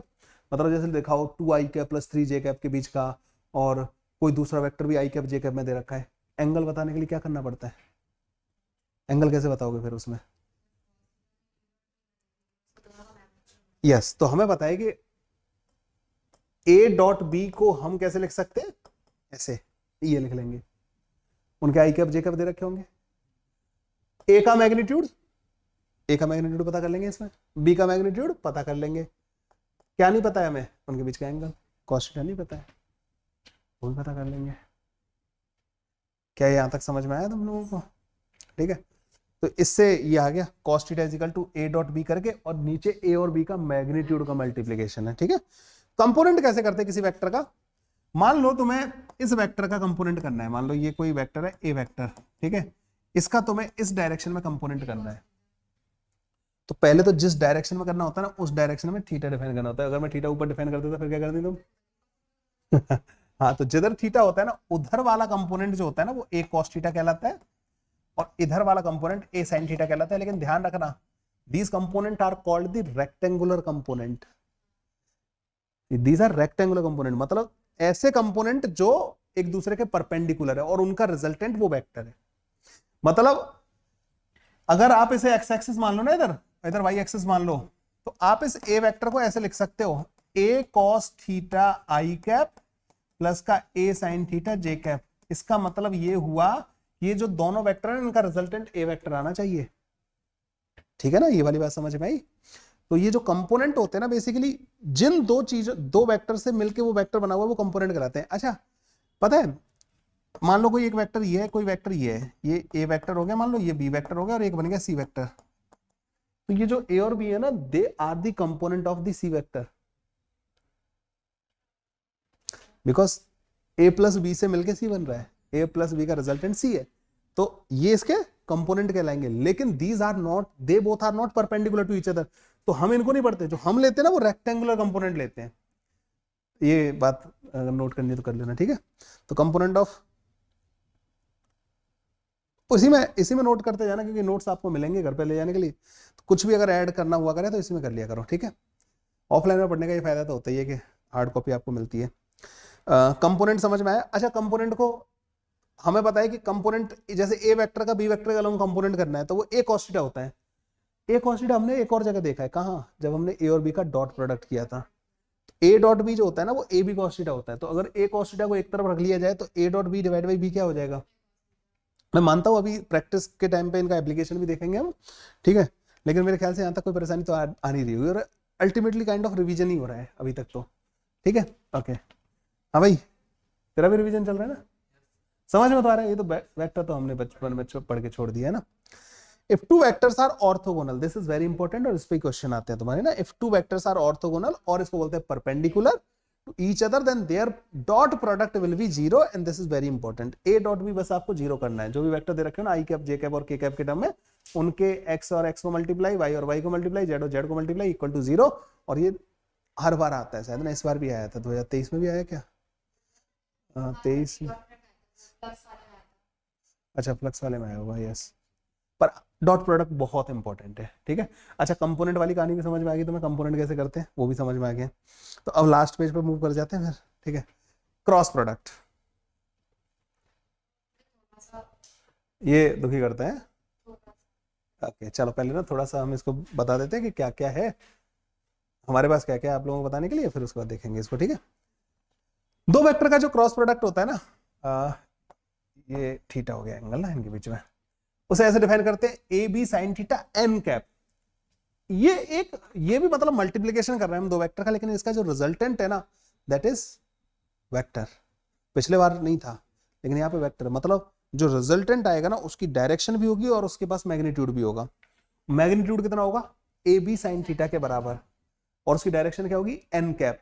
एन कैप एक यूनिट वेक्टर डिफाइन कर दिया है, वो तो अलग हो गए। एन कैप क्या है कि एन कैप इसका एक नया वेक्टर हमने डिफाइन कर दिया कि इसका प्रोडक्ट करने के बाद ना, क्रॉस प्रोडक्ट करने के बाद जिस डायरेक्शन में आएगा ना, उस डायरेक्शन में हम यूनिट वेक्टर मान रहे हो एन कैप। कहीं भी हो सकता है, वो आई कैप में भी आ सकता है, जे कैप में भी आ सकता है, आई और जे के बीच में कहीं भी आ सकता है, कुछ भी आ सकता है। एन कैप हमने अपनी तरफ से ऐसे बोल दिया कि ये एक वेक्टर आएगा और इसकी डायरेक्शन हम बोल रहे हैं कि एन कैप की डायरेक्शन में होगी। अब एन कैप को कैसे पता करते हैं? तो यहाँ पे लिखा हुआ है cross product of two vector is a vector itself, that's why it is called a vector product. ठीक है, N cap is perpendicular to A B. हाँ, एन कैप जो ये वेक्टर आता है ना, जो रिजल्ट आता है इनका ए और बी का क्रॉस प्रोडक्ट करने के बाद, ये इसके साथ कुछ खास बात है। पहली बात, जो ये नया वाला वेक्टर आ रहा है ना, इनके प्रोडक्ट का जो रिजल्ट आएगा, वो ए वेक्टर के परपेंडिकुलर होगा, वो बी वेक्टर के भी परपेंडिकुलर होगा, वो ए और बी को कंटेन करने वाले प्लेन के परपेंडिकुलर होगा। सपोज करो there are two vectors like this, एक वेक्टर इधर एक वेक्टर इधर, क्या तुम मुझे बता सकते हो उनका प्लेन कौन सा होगा? इन दोनों को कंटेन करने वाला प्लेन कौन सा होगा? यही तो प्लेन होगा, ये वाला। तो मैंने कहा बोला एक्स इधर, भाई इधर, ये प्लेन होगा ना, ये वाला, ये प्लेन जो है इसी में था दोनों, देखो ऐसा कुछ नहीं होता, एक्स वाई प्लेन ऑफेंड हो जाएगा इससे, है ना। ये प्लेन होगा हॉरिजॉन्टल जो भी है, ठीक है। इनका जो क्रॉस प्रोडक्ट करोगी ना तो वो इस प्लेन के परपेंडिकुलर आएगा। इस प्लेन के परपेंडिकुलर मेरे को कौन कौन सी डायरेक्शन है? ऊपर या फिर नीचे, दो ही डायरेक्शन पॉसिबल है, ऊपर या नीचे की तरफ। अब ध्यान से सुनना, क्रॉस प्रोडक्ट करते कैसे हैं इनका। मान लो ए वेक्टर ये, B vector A cross B करना है तुम्हें, तो अपने राइट हैंड की फिंगर को रखोगे ए की तरफ और ए को क्रॉस करना है किधर? बी की तरफ। तो छोटे वाले एंगल की तरफ से ए को क्रॉस करना है बी की तरफ, अंगूठा कहां जा रहा है? ऊपर। हमें सिर्फ कंफ्यूजन दो थे, या तो इधर आएगा या इधर आएगा। अंगूठे ने हमें, अब कोई कहता है सर मेरा तो अंगूठा ही टूटा हुआ है, मतलब टेढ़ा है ना ऐसे, और उसने कहा क्रॉस, सर मेरा अंगूठा तो उधर जा रहा है, ठीक है। वो लॉजिक नहीं है, ठीक है, वो लॉजिक नहीं है। मतलब ना ए क्रॉस बी का मतलब है कि भैया ए इधर है बी इधर है, तो इसके इन दोनों के प्लेन के या तो इधर या इधर, तो मतलब है ना। तो वो ये वाला लॉजिक नहीं चलेगा कि सर नहीं सर परपेंडिकुलर नहीं है, आप गलत बोल रहे हो, ऊपर तो जा ही नहीं रहा, मेरा तो अंगूठा उठ ही नहीं रहा, ठीक है। बस ये हमें ये बता देगा ऊपर या नीचे में से बता देगा। अब बी क्रॉस ए किधर आएगा? बी, ठीक है। तो ए क्रॉस बी और बी क्रॉस ए सेम नहीं होते, ठीक है। तो theta is the angle between A and B. A cross B का मैग्नीट्यूड बी क्रॉस ए के मैग्नीट्यूड के बराबर होता है, मैग्नीट्यूड आर सेम। देखो mod of this is equal to mod of this. A cross B is not equal to B cross A, because ये vector है और ये एक वेक्टर है, ये दोनों एक डायरेक्शन में नहीं आएंगे, इनकी डायरेक्शन अलग होती है। अगर ए वेक्टर ऐसा है a1 i का प्लस a2 j का प्लस a3 k कैप, और बी वेक्टर ऐसा है b1 i का प्लस b2 j का प्लस b3 k कैप, ठीक है। दो बार क्यों लिख दिया, ठीक है, यहां तक समझ में आया? तो a क्रॉस b को पता है कैसे लिखा जाता है? डिटर्मिनेंट बनाया जाता है यहाँ पे ना, आई cap J cap K cap. पहले तो आई cap J cap K cap करते हैं।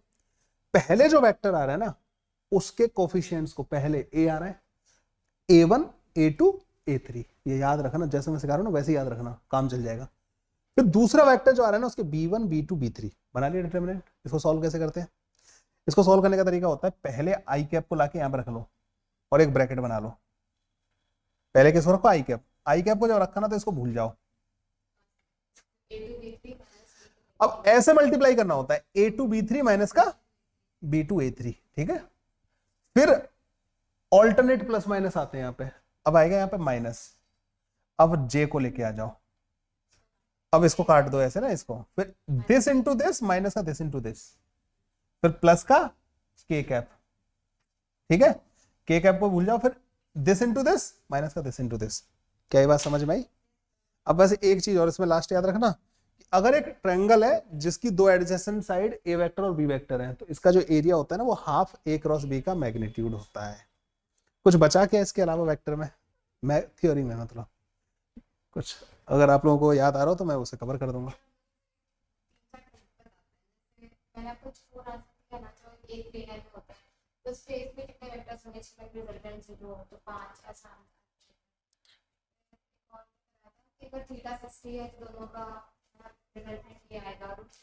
√3 टाइम्स आएगा अगर हाँ ये जो है ना, अगर दो आइडेंटिकल वेक्टर, दो सेम मैग्नीट्यूड के वेक्टर है, उनके बीच का एंगल 60 डिग्री है, तो √3 टाइम्स आएगा मैग्नीट्यूड।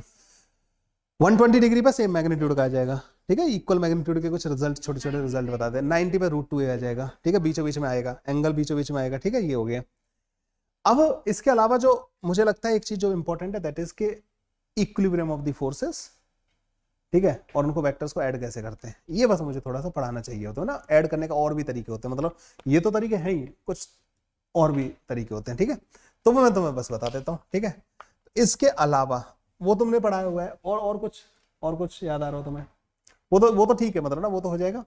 वो तुम वैसे भी कर सकते हो, उस वाले फॉर्मूले से भी कर सकते हो, r² = a² + b² + का 2ab cos थीटा से वो आ जाएगा, ठीक है। Angle 30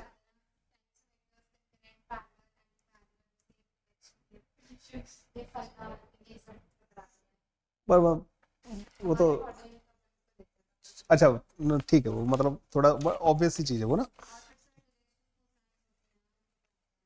like cos square gamma plus cos square alpha plus cos square equals to 2 sin square equals to 1 etc.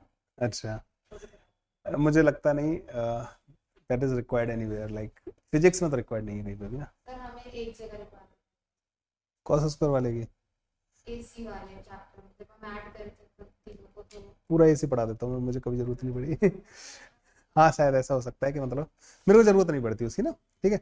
Sine rule wine rule वगैरह की जरूरत पड़ती है, अदरवाइज तो नहीं, ठीक है। चलो तो अब मैं तुम लोगों को बताने वाला था कुछ, क्या बताने वाला, हाँ वो इक्विलिब्रियम ऑफ द फोर्सेस बताने वाला था, ठीक है। ये बहुत इंपॉर्टेंट पार्ट है, इसको मैं इसमें ऐड नहीं कर सकता था, है ना। तो equilibrium of the forces,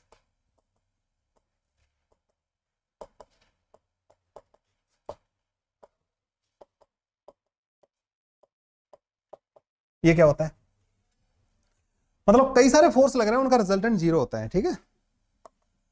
F1 vector, F2 vector, F3 vector and so on, इनका रिजल्टेंट जीरो होना चाहिए। अब इसको करने का 3 वेक्टर का तो मतलब हमें एक तरीका बता दिया जाता है, उसे लामीस थ्योरम बोलते हैं। लामीस थ्योरम पढ़ी होगी तुम लोगों ने, है ना, लामीस थ्योरम। बट मैं उसे जनरली अवॉइड करता हूँ मैं ना। सिंपल सा है, अगर आपको बस ये तरीका सबसे आसान रहता है। मान लो एक फोर्स आपको इधर की तरफ दे रखा है किसी ने, एक फोर्स इधर की तरफ दे रखा है, और एक फोर्स आपको इधर की तरफ दे रखा है, ठीक है ना। हाँ मान लो ये F1 दे रखा है, ये F2 दे रखा है, और ये F3 दे रखा है, और आपको इन तीनों को ऐड करना है। चलो मान लो जीरो नहीं भी है रिजल्टेंट, इनको ऐड करना है, तो क्या तरीका है, बेस्ट तरीका इसको करने का? यस एग्जैक्टली, हमेशा क्या करना है आपको कि आपको दो म्यूचुअली परपेंडिकुलर डायरेक्शन ले लेनी है। एक डायरेक्शन ये हो गई, ठीक है। हाँ पानी एक मिनट ना, ये बॉटल रखी होगी वैसे ना, यहाँ रखी हुई है, मेरा ये माइक लगा हुआ है, ये रखी हुई है पास में ना। या अगर आपके पास बॉटल हो तो वहाँ बाहर भी है पानी, अगर नहीं मैंने पिया ही नहीं, पता मुझे याद ही नहीं काफी दिन से। नहीं नहीं, पर मैं झूठा नहीं करता, है ना। पर धुली होगी उन्होंने ना भरने से पहले, तो आज तो पिया ही नहीं मैंने, ठीक है।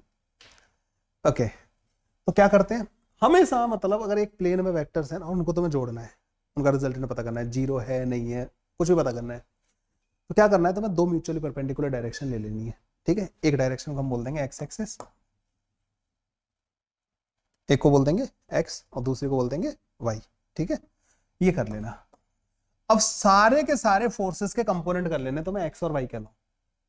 मान लो ये एंगल तुम्हें दे रखा है θ1 के बराबर, θ3 के बराबर दे रखा है, मान लो ये θ2 के बराबर दे रखा है, तो ये तो ऑलरेडी एक्स एक्सिस के होंगे, इसके तो कंपोनेंट करने की जरूरत ही नहीं है। जो नहीं है ना उनके कंपोनेंट कर लेने, तो इसका आ जाएगा F2 cos θ2, इधर आ जाएगा F2 sin θ2, इसके भी कंपोनेंट। अब इसको मैं गायब कर दे रहा हूं, देखो ऐसे काट दे रहा हूं, मतलब now this is not required, इसको भूल जाओ। कंपोनेंट कर लिया मतलब वो उसके इक्विवेलेंट है, ठीक है। तो इसका आ जाएगा इधर की तरफ F3 cos θ3, और इधर आ जाएगा F3 sin θ3, ठीक है। ये आ गया। अब मेरे को यहाँ पे ऐसा दिख रहा है कुछ, इस तरफ लगा हुआ है F1 और इधर लगे हुए हैं दो फोर्स, कौन कौन से, F2 cos θ2 प्लस का F3 cos θ3, है ना। और इधर लगा हुआ है फोर्स F2 sin θ2, इधर लगा हुआ है F3 sin θ3, ठीक है। ये फोर्स इस तरीके से लगे हुए हैं यहाँ पे ना। अब मान लो इस पर इक्विलिब्रियम में, तो इस पर नेट फोर्स जीरो आना चाहिए, नेट फोर्स जीरो आना चाहिए, मतलब एक्स डायरेक्शन में भी जीरो आना चाहिए, वाई डायरेक्शन में भी। तो अगर इस पर नेट फोर्स जीरो है, इफ दिस कंडीशन होल्ड्स, तो F1 को F2 cos θ1 प्लस का F3 cos θ3 के बराबर होना पड़ेगा, cos θ2, और F2 sin θ2 को F3 sin θ3 के बराबर होना पड़ेगा। अच्छा मान लो अगर जीरो नहीं आ रहे होते तो क्या होते, फिर हम एक्स कंपोनेंट पता कर लेते और वाई कंपोनेंट पता कर लेते, रूट के अंदर एक्स कंपोनेंट का स्क्वायर वाई कंपोनेंट का स्क्वायर, रिजल्टेंट आ जाता। अच्छा मान लो अगर ये बराबर नहीं है, suppose F net is not equal to 0। इससे ज्यादा क्या बनेगा इसमें ना। अगर ये 0 नहीं है ना तो हम क्या करेंगे पता है, हम इधर लिखेंगे फोर्स और उसको लिखेंगे F1 माइनस का F2 cos थीटा 2 माइनस का F3 cos थीटा 3, ऐसे लिखेंगे। इधर लिख देंगे क्या, F3 sin theta 2 sorry theta 3 minus का F2 sin थीटा 2, ठीक है, ऐसे लिख देंगे। इनका रिजल्टेंट आएगा कुछ इधर F नेट। ये एंगल जो होगा ना alpha, tan alpha is equal to F3 sin theta 3 F2 sin theta 2 divided by F1 minus का F2 cos theta 2 F3 cos theta 3, ठीक है, समझ गए। और रिजल्टेंट क्या आ जाएगा, this square plus this square का रूट। ये तरीका होता है। मेरे ख्याल से वेक्टर की थ्योरी पार्ट इज डन। अब आ जाते हैं अपन जो है डिस्कशन पे, ठीक है। क्वेश्चन नंबर 1, ए और बी वेक्टर के बीच का एंगल बताओ अब तुम जल्दी से। अब देखो तुमसे क्वेश्चन बनना चालू हो जाएंगे ये ना सारे।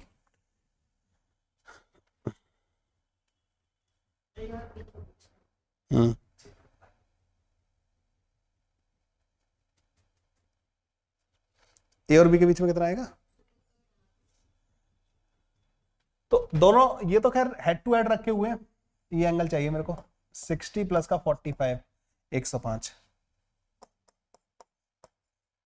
ठीक है। ए और सी के बीच में कितना आएगा,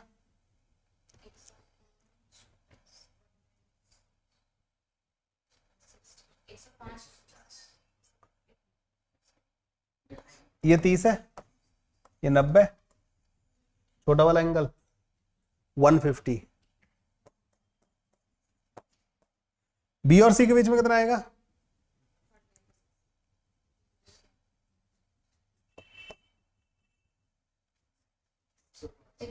अगेन 105 आ जाएगा, ठीक है। This is very easy question, ठीक है। तो यहां तक बच्चे खत्म हो गया। अच्छा ये भी बचा है, खैर इसकी जरूरत नहीं है अभी। क्वेश्चंस थे जो मैंने नोट्स के साथ बनाता हूँ, ठीक है, लेकिन हमारे पास अब जब ये क्वेश्चंस हैं तो उनकी जरूरत पड़ेगी नहीं। Okay, the forces each numerically equal to 5 newton are acting as shown in the figure, find the angle between the forces. तो पैरेलली शिफ्ट कर लेंगे हम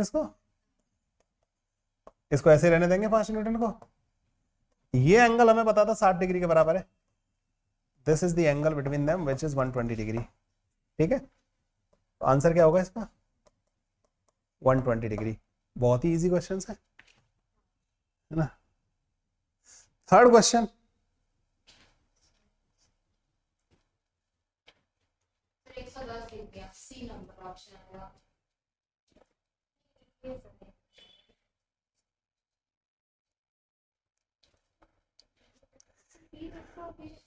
एंगल बिटवीन, ये कुछ गलती कर दी है ना यहाँ पे,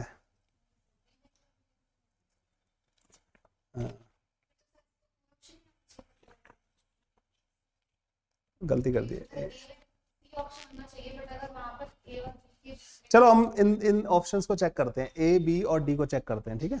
ए बी और D, angle between A and B, A और बी का है, ए और बी के बीच में एंगल जो कितना आएगा 70 के बराबर ना, क्योंकि ये इसको आपको ऐसे रखना पड़ेगा तब इधर वाला एंगल जो होगा ना 70, तो वो तो है नहीं ए और बी के बीच में, तो ये गलत हो गया। Angle between C and D, तो सी और डी का तो दे भी रखा है, दोनों का हेड टू हेड है, दिस इज ऑल्सो रॉन्ग, 120 आना चाहिए था। Angle between B and C, B और सी के बीच का एंगल इधर वाला आना चाहिए था 110, ये भी गलत हो गया। अब आ जाते हैं इस वाले पे, तो यहाँ पे मेरे ख्याल से होगा ये ए एंड बी होगा, ठीक है, ए एंड बी, ठीक है।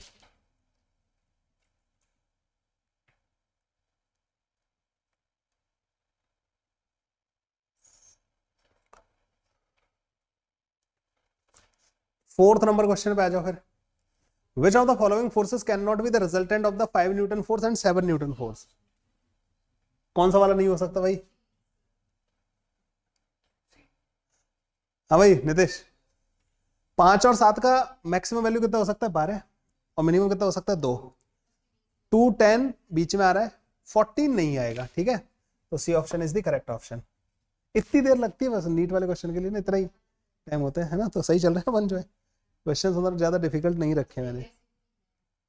अच्छा हाँ ओके, उनको करा लेंगे हम जो है ना, टाइप करा लेंगे। The vector sum of the two vector A and B is maximum then the angle theta between the two vector is.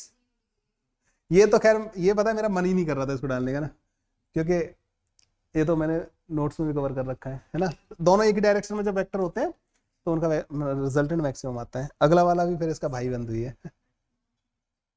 To vectors A and B are maximum, नहीं ये हो गया। A vector is not changed if it is displaced parallel to itself, it rotated through an arbitrary angle, it is cross multiplied by a unit vector है।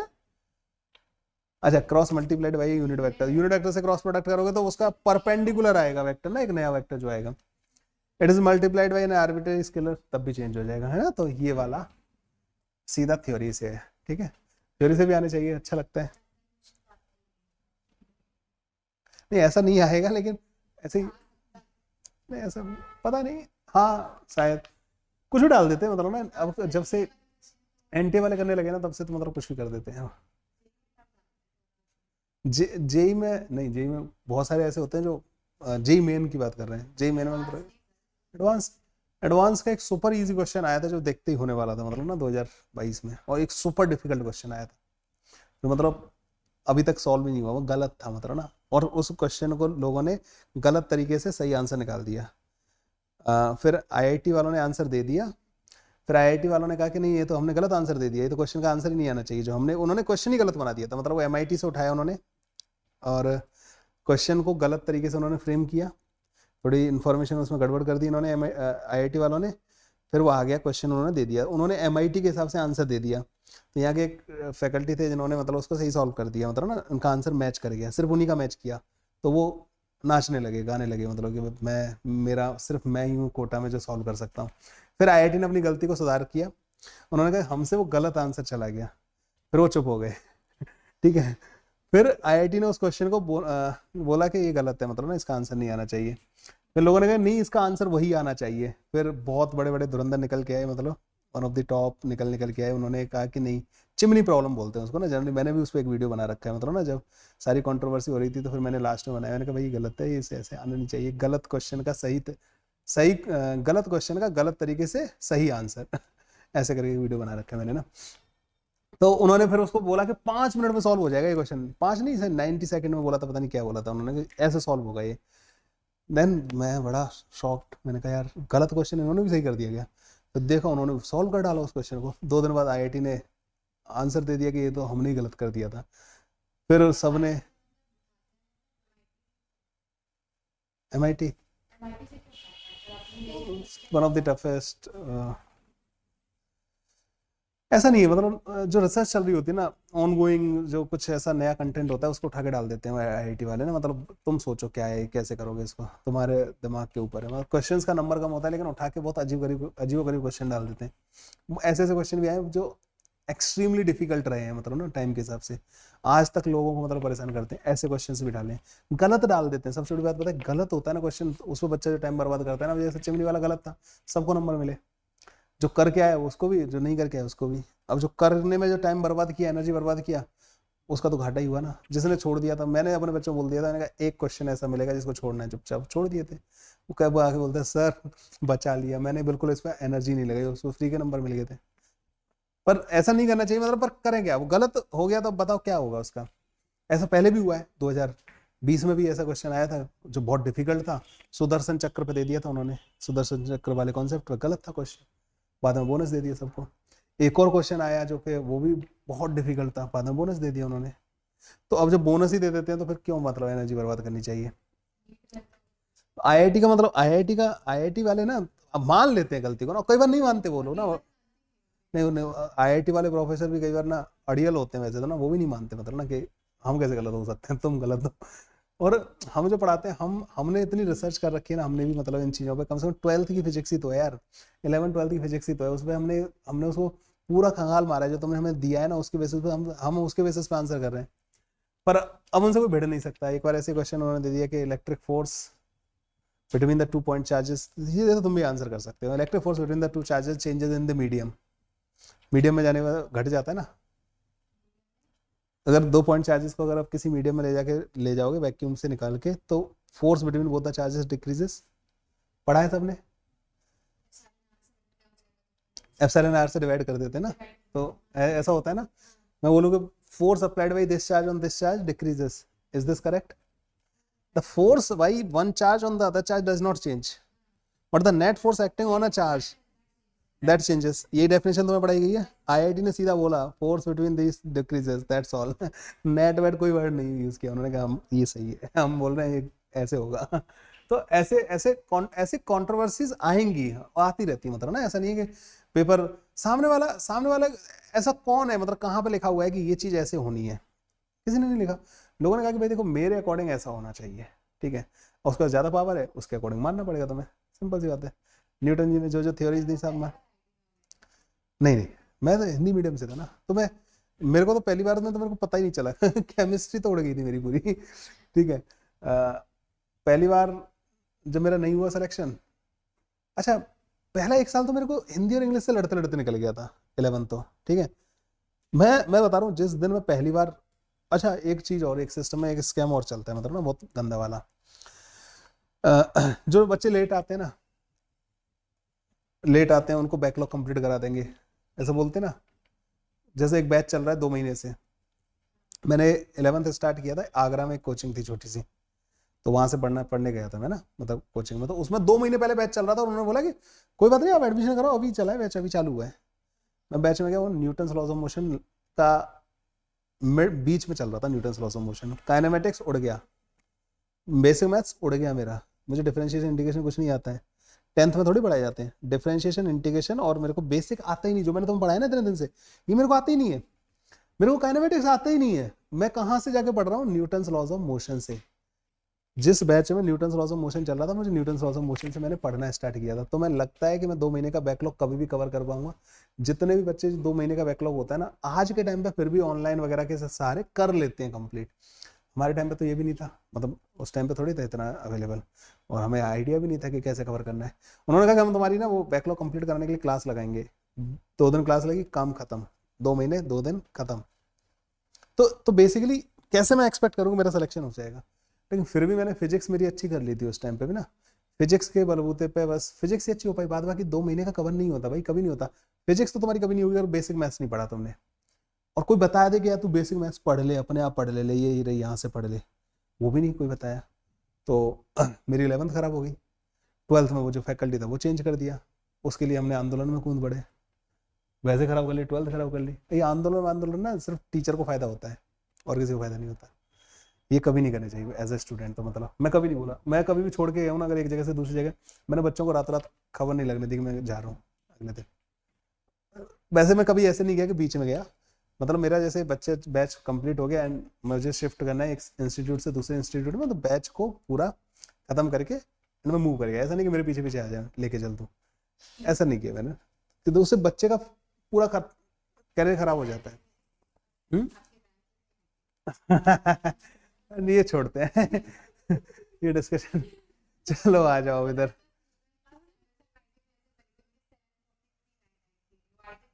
मेरे बच्चों की मेरे से बहुत अच्छी रैंक आई है, मतलब जिनको मैंने पढ़ाया ना उनकी बहुत अच्छी अच्छी रैंक आई है। मैंने मतलब डबल डिजिट तक दी है मैंने ना रैंक, डबल डिजिट तक रैंक आईआईटी में दी है। मेरी नहीं थी, मैं बता दे रहा हूँ, मेरी नहीं थी। तो पर मेरे स्टूडेंट्स की आने लगी है। तो बस कई बार कहते हैं ना टीचर अपना सपना पता है कहाँ जीता है? अपने बच्चों के रैंक के साथ। और मुझे पता है कि डबल डिजिट तक मैं पहुंच गया हूँ। अब मैं नीट में लाएंगे हम सिंगल डिजिट में क्योंकि वो तो आईआईटी, मतलब आईआईटी का तो एक ही बैच रहेगा मेरा, पता नहीं अब आईआईटी शायद छूट ही जाएगा या क्या होगा। एक बैच तो रहेगा, मतलब ऑनलाइन वाला बैच तो मैं चलाते ही रहूँगा, पर नीट में बुलाएंगे सिंगल डिजिट में। नीट में आसान है, मतलब ना अगर बच्चा संभाल ले। फिजिक्स पूरे में से पूरे ले आओ ना, खत्म, पूरे में से पूरे ले आओ। चलो 7th नंबर क्वेश्चन पे आते हैं। A man moves in an open field such that after moving 10 meter in a straight line, he makes a sharp turn of 60 degree to his left. Find the net displacement of the man after 7 such sharp turn. 7 turn. इस question, ये थोड़ा controversial question है, ठीक है, इसमें ना थोड़ी language confusing है, लेकिन फिर भी बेस्ट पॉसिबल ऑप्शन बताओ आप इसमें से ना। ये अगर आ गया, मान लो तुम्हारे नीट के पेपर में आ गया, और इन 4 ऑप्शन में से आपको सेलेक्ट करना है कि this will be the answer.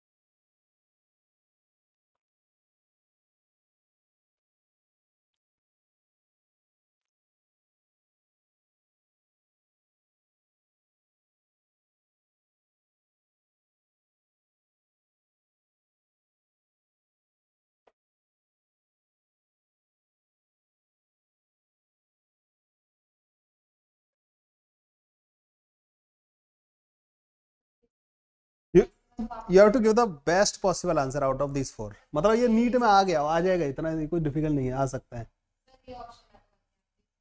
A option है।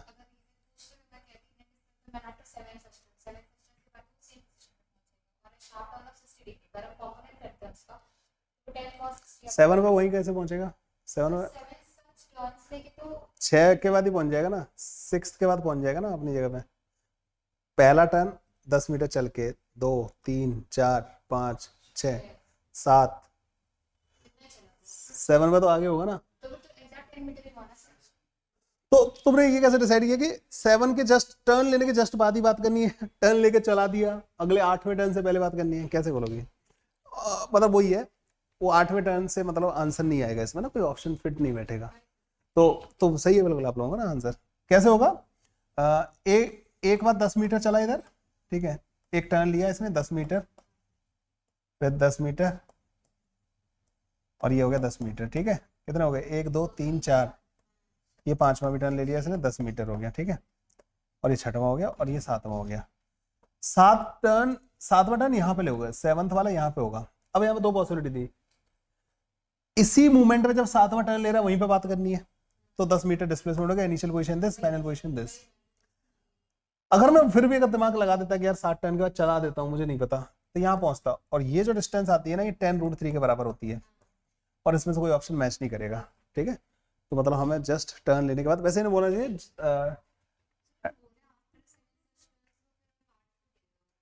नहीं, 7th टर्न लेने के बाद उन्होंने ये नहीं बोला ना, आपने बोला कि आप बार बार टर्न ले रहे हो, तो आपने कहा कि 7 टर्न ले चुके हो, तो आप थोड़ी पता कि 7 टर्न लेके चल चुके हो, 8वां टर्न लिया थोड़ी है, 8वें टर्न को बोला थोड़ी मैंने कि 8वें टर्न, मतलब बेसिकली ऑप्शन भी इंडिकेट कर रहे हैं, और इससे हम बोल देंगे कि 10 metre.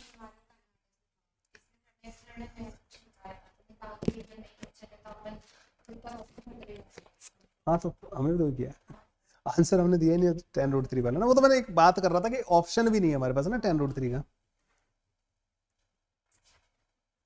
Okay, 8th number question. करो करो करो, मतलब ठीक है, प्रैक्टिस करवानी बस मेरे को तो तुम्हें ना।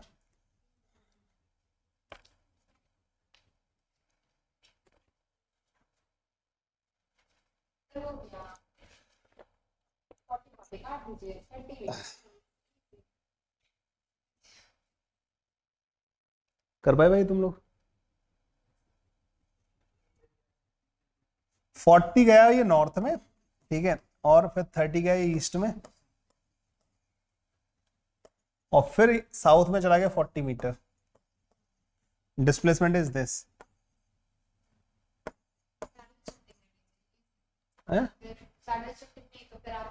ऐसे हो गया, ऐसे बना लो ना, डिस्प्लेसमेंट आ जाएगा 30 के बराबर, काम खत्म। और किधर की तरफ आएगा? ईस्ट की तरफ, ठीक है, net displacement is towards east.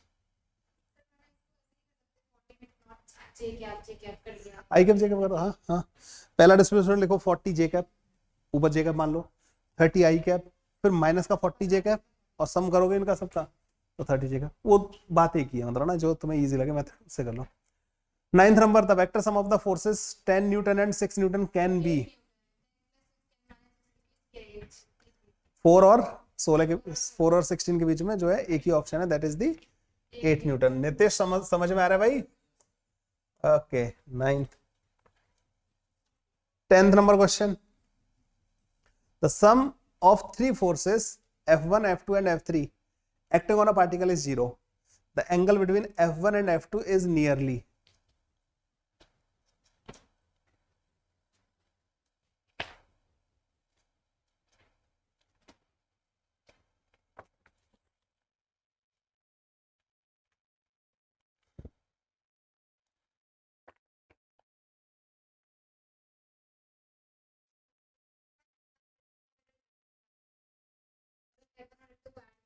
हाँ, और उसका जो रिजल्टेंट है F3 का रिजल्टेंट है उसको अंडर रूट में करेंगे और फिर थीटा निकालेंगे, राइट?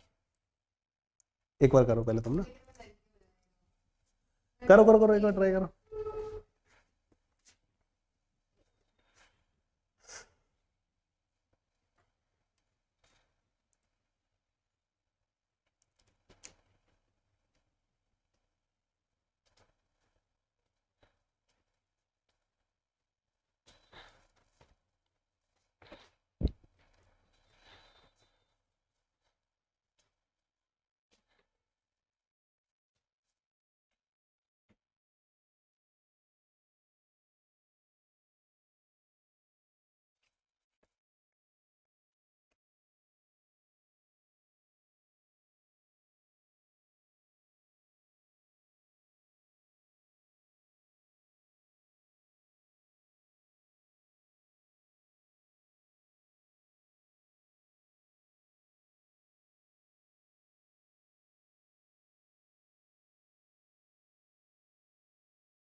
अरे तुम इतना पता नहीं क्या दिमाग, इस क्वेश्चन को ढंग से तो देखो। 60 80 100 ट्रिपलेट वाला जो बनता है, राइट एंगल ट्रायंगल बनेगा, 100 हाइपोटेन्यूज का काम करेगा, एक 60 डिग्री और वो जो है, तो ये पहली बात तो इनसे जो ट्रायंगल बनेगा वो कैसा बनेगा? क्लोज लूप बनाएगा नहीं बनाएगा?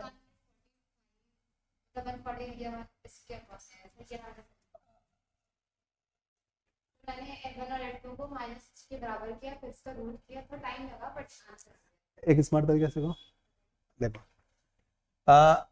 तीनों का रिजल्टेंट 0, मतलब इन तीनों से एक ट्रायंगल बनना चाहिए, ठीक है? और ये 80 का स्क्वायर 60 का स्क्वायर इक्वल टू 100 का स्क्वायर, मतलब राइट एंगल ट्रायंगल बनना चाहिए। राइट एंगल में एक ये वाली साइड होगी, एक ये वाली साइड होगी और फिर ये वाली साइड होगी, ऐसे कुछ हो रहा होगा। ये मुझे पक्का पता है कि 100 होगा और ये F1 होगा, ठीक है? F1 समझ में आ गया हमें। अच्छा F2, अब F2 मान लो ये वाला है 80 और F3 हो गया ये 60 वाला, ठीक है? ये वाली बात समझ में आई। F2 और F1 के बीच का एंगल इन्होंने हमसे पूछा है, मतलब they are asking this angle. कुछ करना ही नहीं है ना। अच्छा ये मुझे पता है कि 37 डिग्री के बराबर है, छोटी साइड सबसे, यस सर, ठीक है? 37 तो ये होगा 143। 143। मैं तो लेंदी किए जा रही थी। तो मैं ये तो कह रहा हूँ, इसको देखो तो सही है इसमें कुछ करना ही नहीं था, कैलकुलेशन करनी नहीं थी इसमें ना। लिख दो। ठीक है, हम इसको ऐसे कर सकते थे, F1 + F2 - F3, फिर अंडर रूट में लेके F1² + F2² + 2F1 F2 cos theta = 3600 Newton, फिर थीटा आ जाता। हाँ कर सकते हैं ना, आ जाएगा, उससे नेगेटिव में आ रहा होगा, नेगेटिव में आ रहा होगा तो तुम्हें ये सोचना था कि 90 से बड़ा होएगा, फिर उसको 90 + अल्फा लिख के करना था, ठीक है? हो जाएगा। पर ये ज्यादा इजी है इस वाले केस में ना।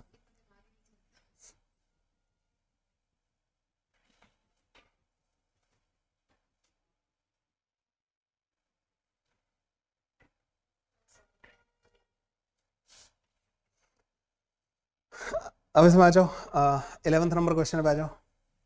Consider east as a positive x axis, north as a positive y axis. Girl walks 10 metre east first time, then 10 meter in a direction 30 degree west of north for the second time and then third time in unknown direction of magnitude so as to return to her initial position. What is her third displacement in unit? easy है sir. करो.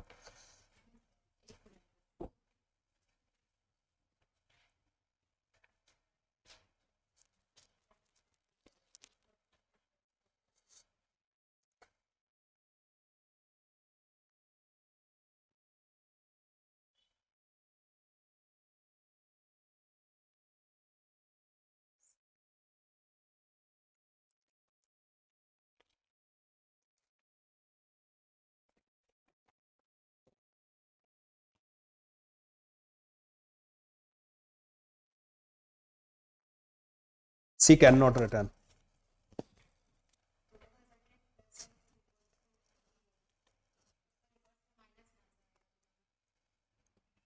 The first option है ना direct. First option क्योंकि दोनों minus नहीं आएगा फिर भी उसका डिफरेंस जीरो होगा सर. सॉल्व करें. मैंने जो इसको कैसे 10 आ गया. चलो अब बताओ. मैंने दोनों को माइनस कर दिया ना. मान लो ये दो ऑप्शन ऐसे हो फिर क्या करोगी? करो फिर. इतना टाइम थोड़ी लगेगा इसमें. इतना है ही नहीं. तो मैंने इसे तो बोला कि दोनों माइनस नहीं. तुमने क्या बोला ना, तुमने सॉल्व नहीं किया. हाँ उसके अकॉर्डिंग आंसर आ जाता तुम्हारा ना. ठीक है अब इससे बताओ मेरे को. मैंने एक ऑप्शन चेंज कर दिया और जब सी कैन नॉट रिटर्न वाला ऑप्शन हो ना तो फिर हम उसको भी सोचना चाहिए हमें ना.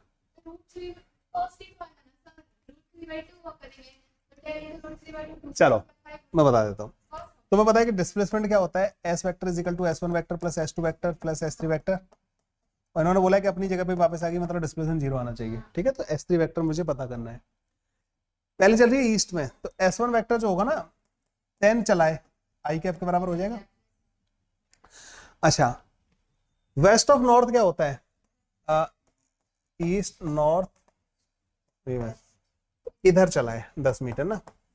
ये एंगल 30 डिग्री के बराबर है. क्या मैं इस दूसरे डिस्प्लेसमेंट को ऐसे लिख सकता हूं S2 को? इसके दो कंपोनेंट आएंगे इधर और इधर. तो हाँ तो माइनस का 5 आई कैप प्लस का 5 रूट 3 जे कैप. ये आएगा नहीं आएगा? अरे ये समझ में आया नितिश? कंपोनेंट 10 cos 30 5 रूट 3 जे कैप 10 sin 30 इधर की तरफ 5 वो भी इधर की तरफ माइनस आई कैप होगा तो माइनस का 5. इन दोनों को ऐड कर दो तो S3 जो आएगा वो minus times S1 vector plus S2 vector आएगा. नहीं आएगा? ठीक है तो इन दोनों को ऐड करोगे तो माइनस का 5 आई कैप माइनस का 5 रूट 3 जे कैप. ठीक है तुम सही बोल रही थी वैसे ना. तो मैं ऐसे तो कंफ्यूज कर रहा था तुम्हें. तो वो इधर की तरफ आ जाएगा. ठीक है तो पहले इधर गया फिर इधर गया तो फिर तीसरा ऐसे चलेगा. वैसे इसमें तुम अगर देखो ना इसको ढंग से तो 10 इधर गया फिर ये पता है 30 होने का मतलब ये एंगल 60 डिग्री इक्विलेटरल ट्रायंगल बनेगा इसमें ना. ऐसे भी देख सकते थे कि आई कैप और जे कैप दोनों नेगेटिव आएंगे जो तुम बोल रही थी है ना. वो 30 डिग्री है वो एंगल तो ये वाला कितना होगा? मतलब ये एंगल कितना होगा? ये वाला 60.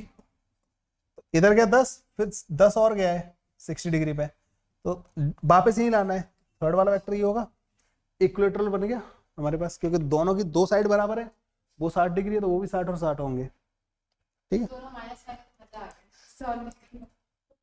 नन ऑफ दिस होता तो नन ऑफ दिस होता हो सकता था. क्यों नहीं होता? नन ऑफ दिस भी हो सकता था. 12th number question. Sir 40 30 easy 30 theta 90 लेंगे अपन 140 कर 50 और रिजल्टेंट ऑफ 10 यूनिट्स के लिए सर ऑपोजिट तो 40 आगे पे लेंगे अपन और उधर -30 आगे पे लेंगे तो 10 आ गया. सर 40 30 कर भी दिया इसने. अच्छा सही है. इतने ऐसी सोचना है भाई तुम्हें. नीट में तो यही सोचना है. और ये मैं थोड़ी बोल रहा हूँ. देखो तुम्हारे साथ में अगर जो तुम्हारे साथ पेपर दे रहा होगा ना अगर वो बच्चा कर दे रहा है मतलब तुम्हें उसके बराबर पहुंचना है मतलब ना उसे बीट करना है सबसे पहले. तो your target should be 12th में ना. अच्छा ड्रॉपर. अच्छा तुम ना. हाँ अच्छा तो तुम्हारी जो है इवनिंग में क्लास होती है रिपीटर बैच वाली ना? अरे अच्छा किया। तो पर अपना टारगेट रखो कि इससे पहले आंसर देना है, ठीक है? तो तुम लोगों में आपस में थोड़ा सा हेल्दी कंपटीशन रहेगा। ओके, तो ये वाला तो ये तो हो जाएगा अपोजिट डायरेक्शन में। मान लो b माइनस का a 10 के बराबर हो गया, बी स्क्वायर प्लस ए स्क्वायर, जब दो वेक्टर परपेंडिकुलर होते हैं तो 50 का स्क्वायर हो गया, है ना? अब क्या करेंगे? वैसे तो इसको डायरेक्ट ही कर लेना, मतलब इसको करने की जरूरत ही नहीं है। सर ये तो फिर b square plus a plus होता ना सर, a प्लस b का होल स्क्वायर वही करना पड़ेगा, इसको करना पड़ेगा मुझे b माइनस ए का होल स्क्वायर प्लस का 4ab प्लस का 2ab, है ना, इजिकल टू 50 का स्क्वायर। तो 10 का स्क्वायर प्लस का 2ab 50 का स्क्वायर। पर ये कैलकुलेशन ज़्यादा लेंदी जा रही है ना। 2ab इक्वल टू 2400, ए भी आ गया हमारे पास 1200 के बराबर। वो इंडिकेट कर रहा है वो 30 और 40 वाला पेयर ना। Difference is that and product is this. कौन सी चीज? ये वाला कैसे है? बी माइनस ये वाला बी माइनस का ए का स्क्वायर जो होता है ना, वो बी स्क्वायर प्लस ए स्क्वायर माइनस का 2ab होता है, ठीक है? मुझे इसकी वैल्यू लिखनी थी, मैं बस इसको इधर ले आया, ठीक है? बी माइनस ए का स्क्वायर प्लस का 2ab, वो उधर ले आया 2ab को ना। मैं मेरे पास ए स्क्वायर प्लस बी स्क्वायर था, ए स्क्वायर प्लस बी स्क्वायर उधर आ गया, 2ab को मैं इधर ले आया। तो बी माइनस ए का होल स्क्वायर प्लस का 2ab इजिकल टू वो। मोहित परेशानी कोई? ठीक है ना यहाँ तक? ओके। पर ये डायरेक्ट ही दिख रहा था, मतलब ना इसमें कुछ करना नहीं था। वो डिफरेंस 40 और 30 का डिफरेंस 10 होता है, और 40 और 30 का रिजल्टेंट परपेंडिकुलर होने पे 50 होता है। 3 square plus 4 square is equal to 5 square वाला ना, वो वाला। ऐसे तो सोचा है इसने, युक्ता ने। 13th 37 degree sir, tan alpha upon a plus b cos 90, तो फिर 4/3 आएगा, 37 डिग्री आंसर। यस, इनको करने दो, सबको सॉल्व करने दो। करो भाई, तुम लोग करो।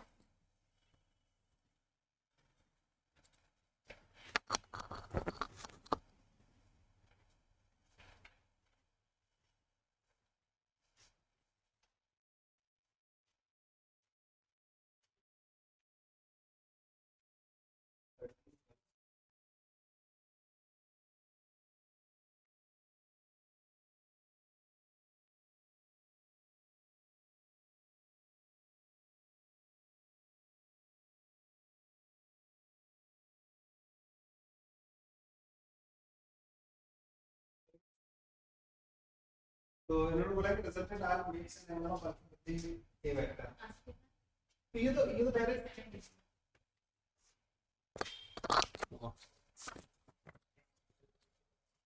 ये भी वही ट्रिपलेट बन रहा है ना। हाँ, इजी हो जाएगा। ए वेक्टर हो गया 8, डाइन बोला इन्होंने ना, और इसके ऊपर अच्छा 90 डिग्री एंगल है इनके बीच में, तो ये हो गया 6 डाइन के बराबर। तो रिजल्टेंट आएगा ये वाला, और ये 100 डाइन के 10 डाइन के बराबर आएगा, ठीक है? ये एंगल बोल रहे हैं 37 डिग्री हो गया।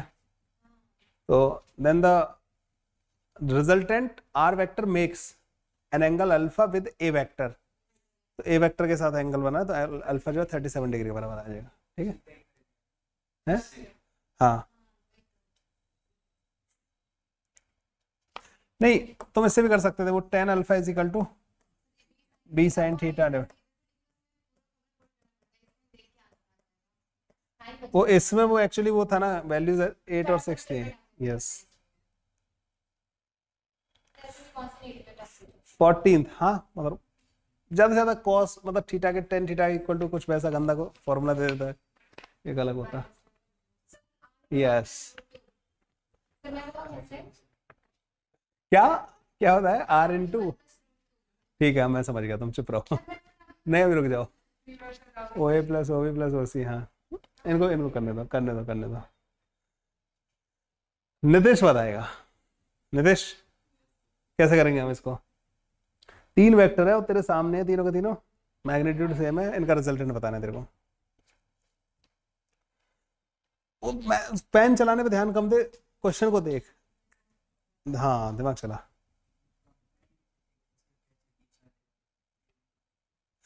साइड वालों का रिजल्टेंट पता कर लो, नीचे और परपेंडिकुलर वाले का, उनका बीचों बीच में आएगा भाई। आर और आर के दो वेक्टर अगर 90 डिग्री एंगल होता है इनके बीच में तो कितना आता है रिजल्टेंट, √2r।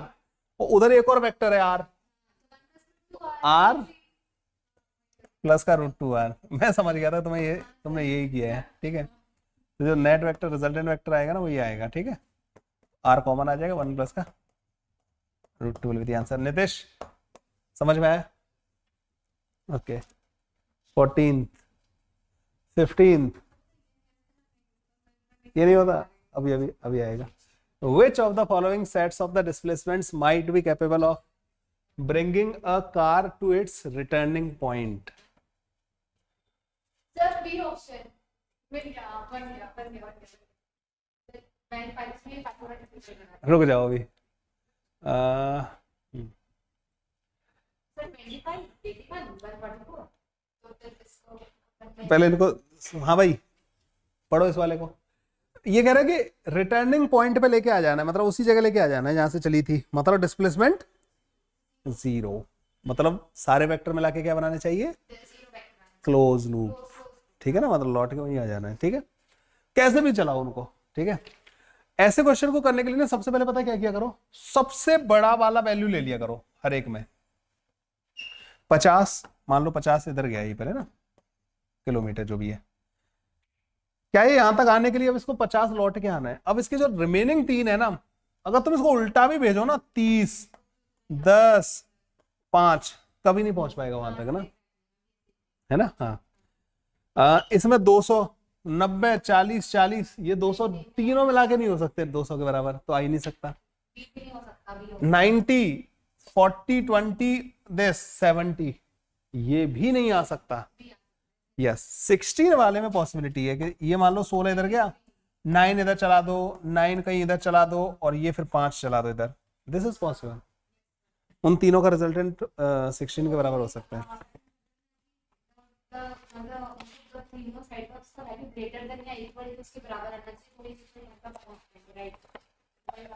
हाँ मतलब रिमेनिंग 3 का जो सम है ना वो सबसे बड़ी वाली वैल्यू से ज्यादा होना चाहिए तो लौट के आ सकता है, ठीक है।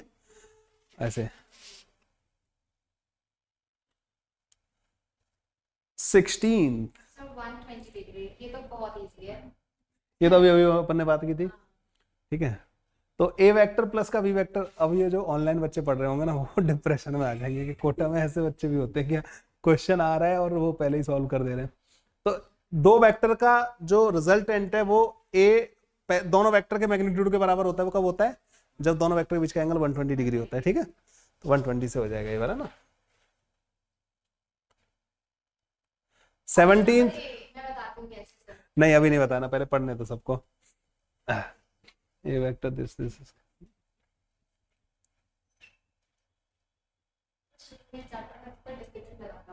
ये वाला अब तुम्हारा रिवीजन चल रहा है ना, तो बेसिकली क्या है कि अब तुम्हें सब इजी लगने लगेगा फिजिक्स का ना अभी।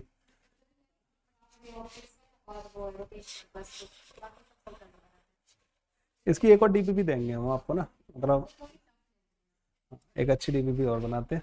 टफ लेवल क्या होता है इसमें वेक्टर में, तो फिर ज्यादा से ज्यादा वो क्रॉस प्रोडक्ट डाल दो, ठीक है। हाँ तो इसके 20 तक कराते हैं डिस्कस, बच्चे कुछ और एक उसमें ऐड करके आगे वाली एक और डीपीपी कर लेंगे, या उसको मैं घर से करने के लिए दे दूंगा, डाउट पूछ लेना उसमें ना।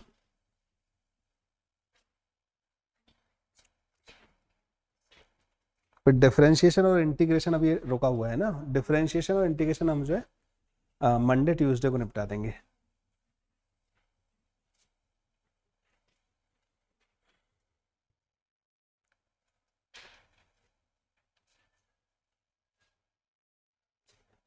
है? ये वाला तो ए बी सी तीनों का रिजल्टेंट 0 है, मतलब they are forming a close loop, ठीक है। Out of the 3 vector A B C 2 are equal in magnitude, the magnitude of the third vector is √2 times. तो ये तो तभी होता है जब दो जो इक्वल वाले परपेंडिकुलर होने चाहिए। तो ऐसा होगा कुछ, ए वेक्टर मान लो ये, ठीक है, या हमें नहीं पता कि ए क्या है, ऐसा कुछ बन रहा होगा ना, मतलब ऐसा ऐसा बन रहा होगा, तो किन्हीं दो के बीच का एंगल तो 90 डिग्री होगा, ये मैग्नीट्यूड में बराबर है तो ये 45 होगा और ये 45 होगा। लेकिन एक प्रॉब्लम है, प्रॉब्लम पता है क्या है कि ये एंगल होता है एंगल बिटवीन द वेक्टर्स 135, और यहाँ भी ये वाला होगा 135, तो 135 135 and 90, A option is the correct option. तो वो जो एंगल वाली जो कहानी है ना वो अभी तक चल रही है, देख रहे हो। 17 हो गया, 18 मैग्नीट्यूड हो गया। ये तो जस्ट प्रैक्टिस करवा रहा हूँ ना मैं। अभी अभी हम कहाँ तक पहुंचे, कंपोनेंट तक नहीं पहुंचे, तो कंपोनेंट के डॉट प्रोडक्ट के और क्रॉस प्रोडक्ट के क्वेश्चंस अगली डीपीपी में करेंगे, ठीक है। तो इसको 2 डीपीपी में डिवाइड कर देंगे, मतलब ना 6 डीपीपी हो जाएंगी मैथमेटिकल टूल्स की। अभी क्योंकि 2, ये तो 5 भी दे दी ना मैंने, तो 2 रह गई हैं हमारी ना, 2 हुई हैं पहले, फंक्शन वाली हुई है, ट्रिग्नोमेट्रिक फंक्शन हुई है, और हाँ ठीक है हो जाएंगी 6 डीपीपी।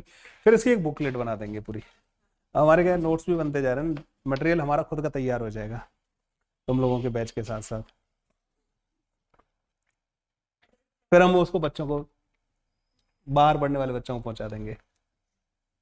होता है ना, बच्चों को चाहिए होता है एक अच्छा मटेरियल सॉल्व करने के लिए, तो ये मटेरियल हमारा टेस्टेड है ना, हम खुद सॉल्व कर रहे हैं ना इसको बढ़िया से। ये तो ईजी है ना। ये तो रूट के अंदर 3 का स्क्वायर प्लस का 2 का स्क्वायर प्लस का 1 का square, this comes out to be 9, root के अंदर 14। ओके, तो तुमने तो इन क्वेश्चंस की बैंड बजा दी। आते हैं 19th पे। हाँ, इसका मैग्नीट्यूड क्या होगा ये वेक्टर का, 3 स्क्वायर प्लस का 4 का square which is 5। A cap आ जाएगा 3/5 आई कैप प्लस का 4/5 जे कैप। ये कुछ ज्यादा इजी लग रहे हैं क्या मैं। ओके, ये वाला बताओ। एक्चुअली ये डायरेक्ट फॉर्मूला बेस्ड है, मतलब ना इनमें कुछ दिमाग लगाने वाला नहीं है।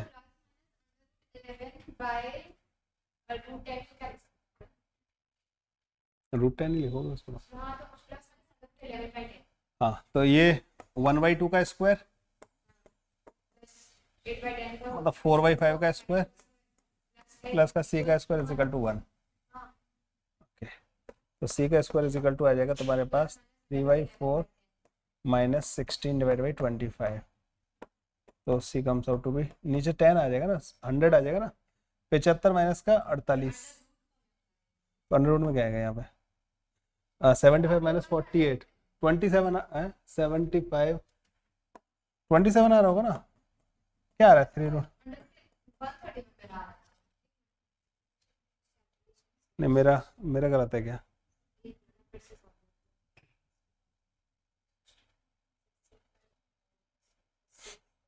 सिक्सटीन डिवाइड बाई 25 मैंने ये सही लिखा ना, 8/10।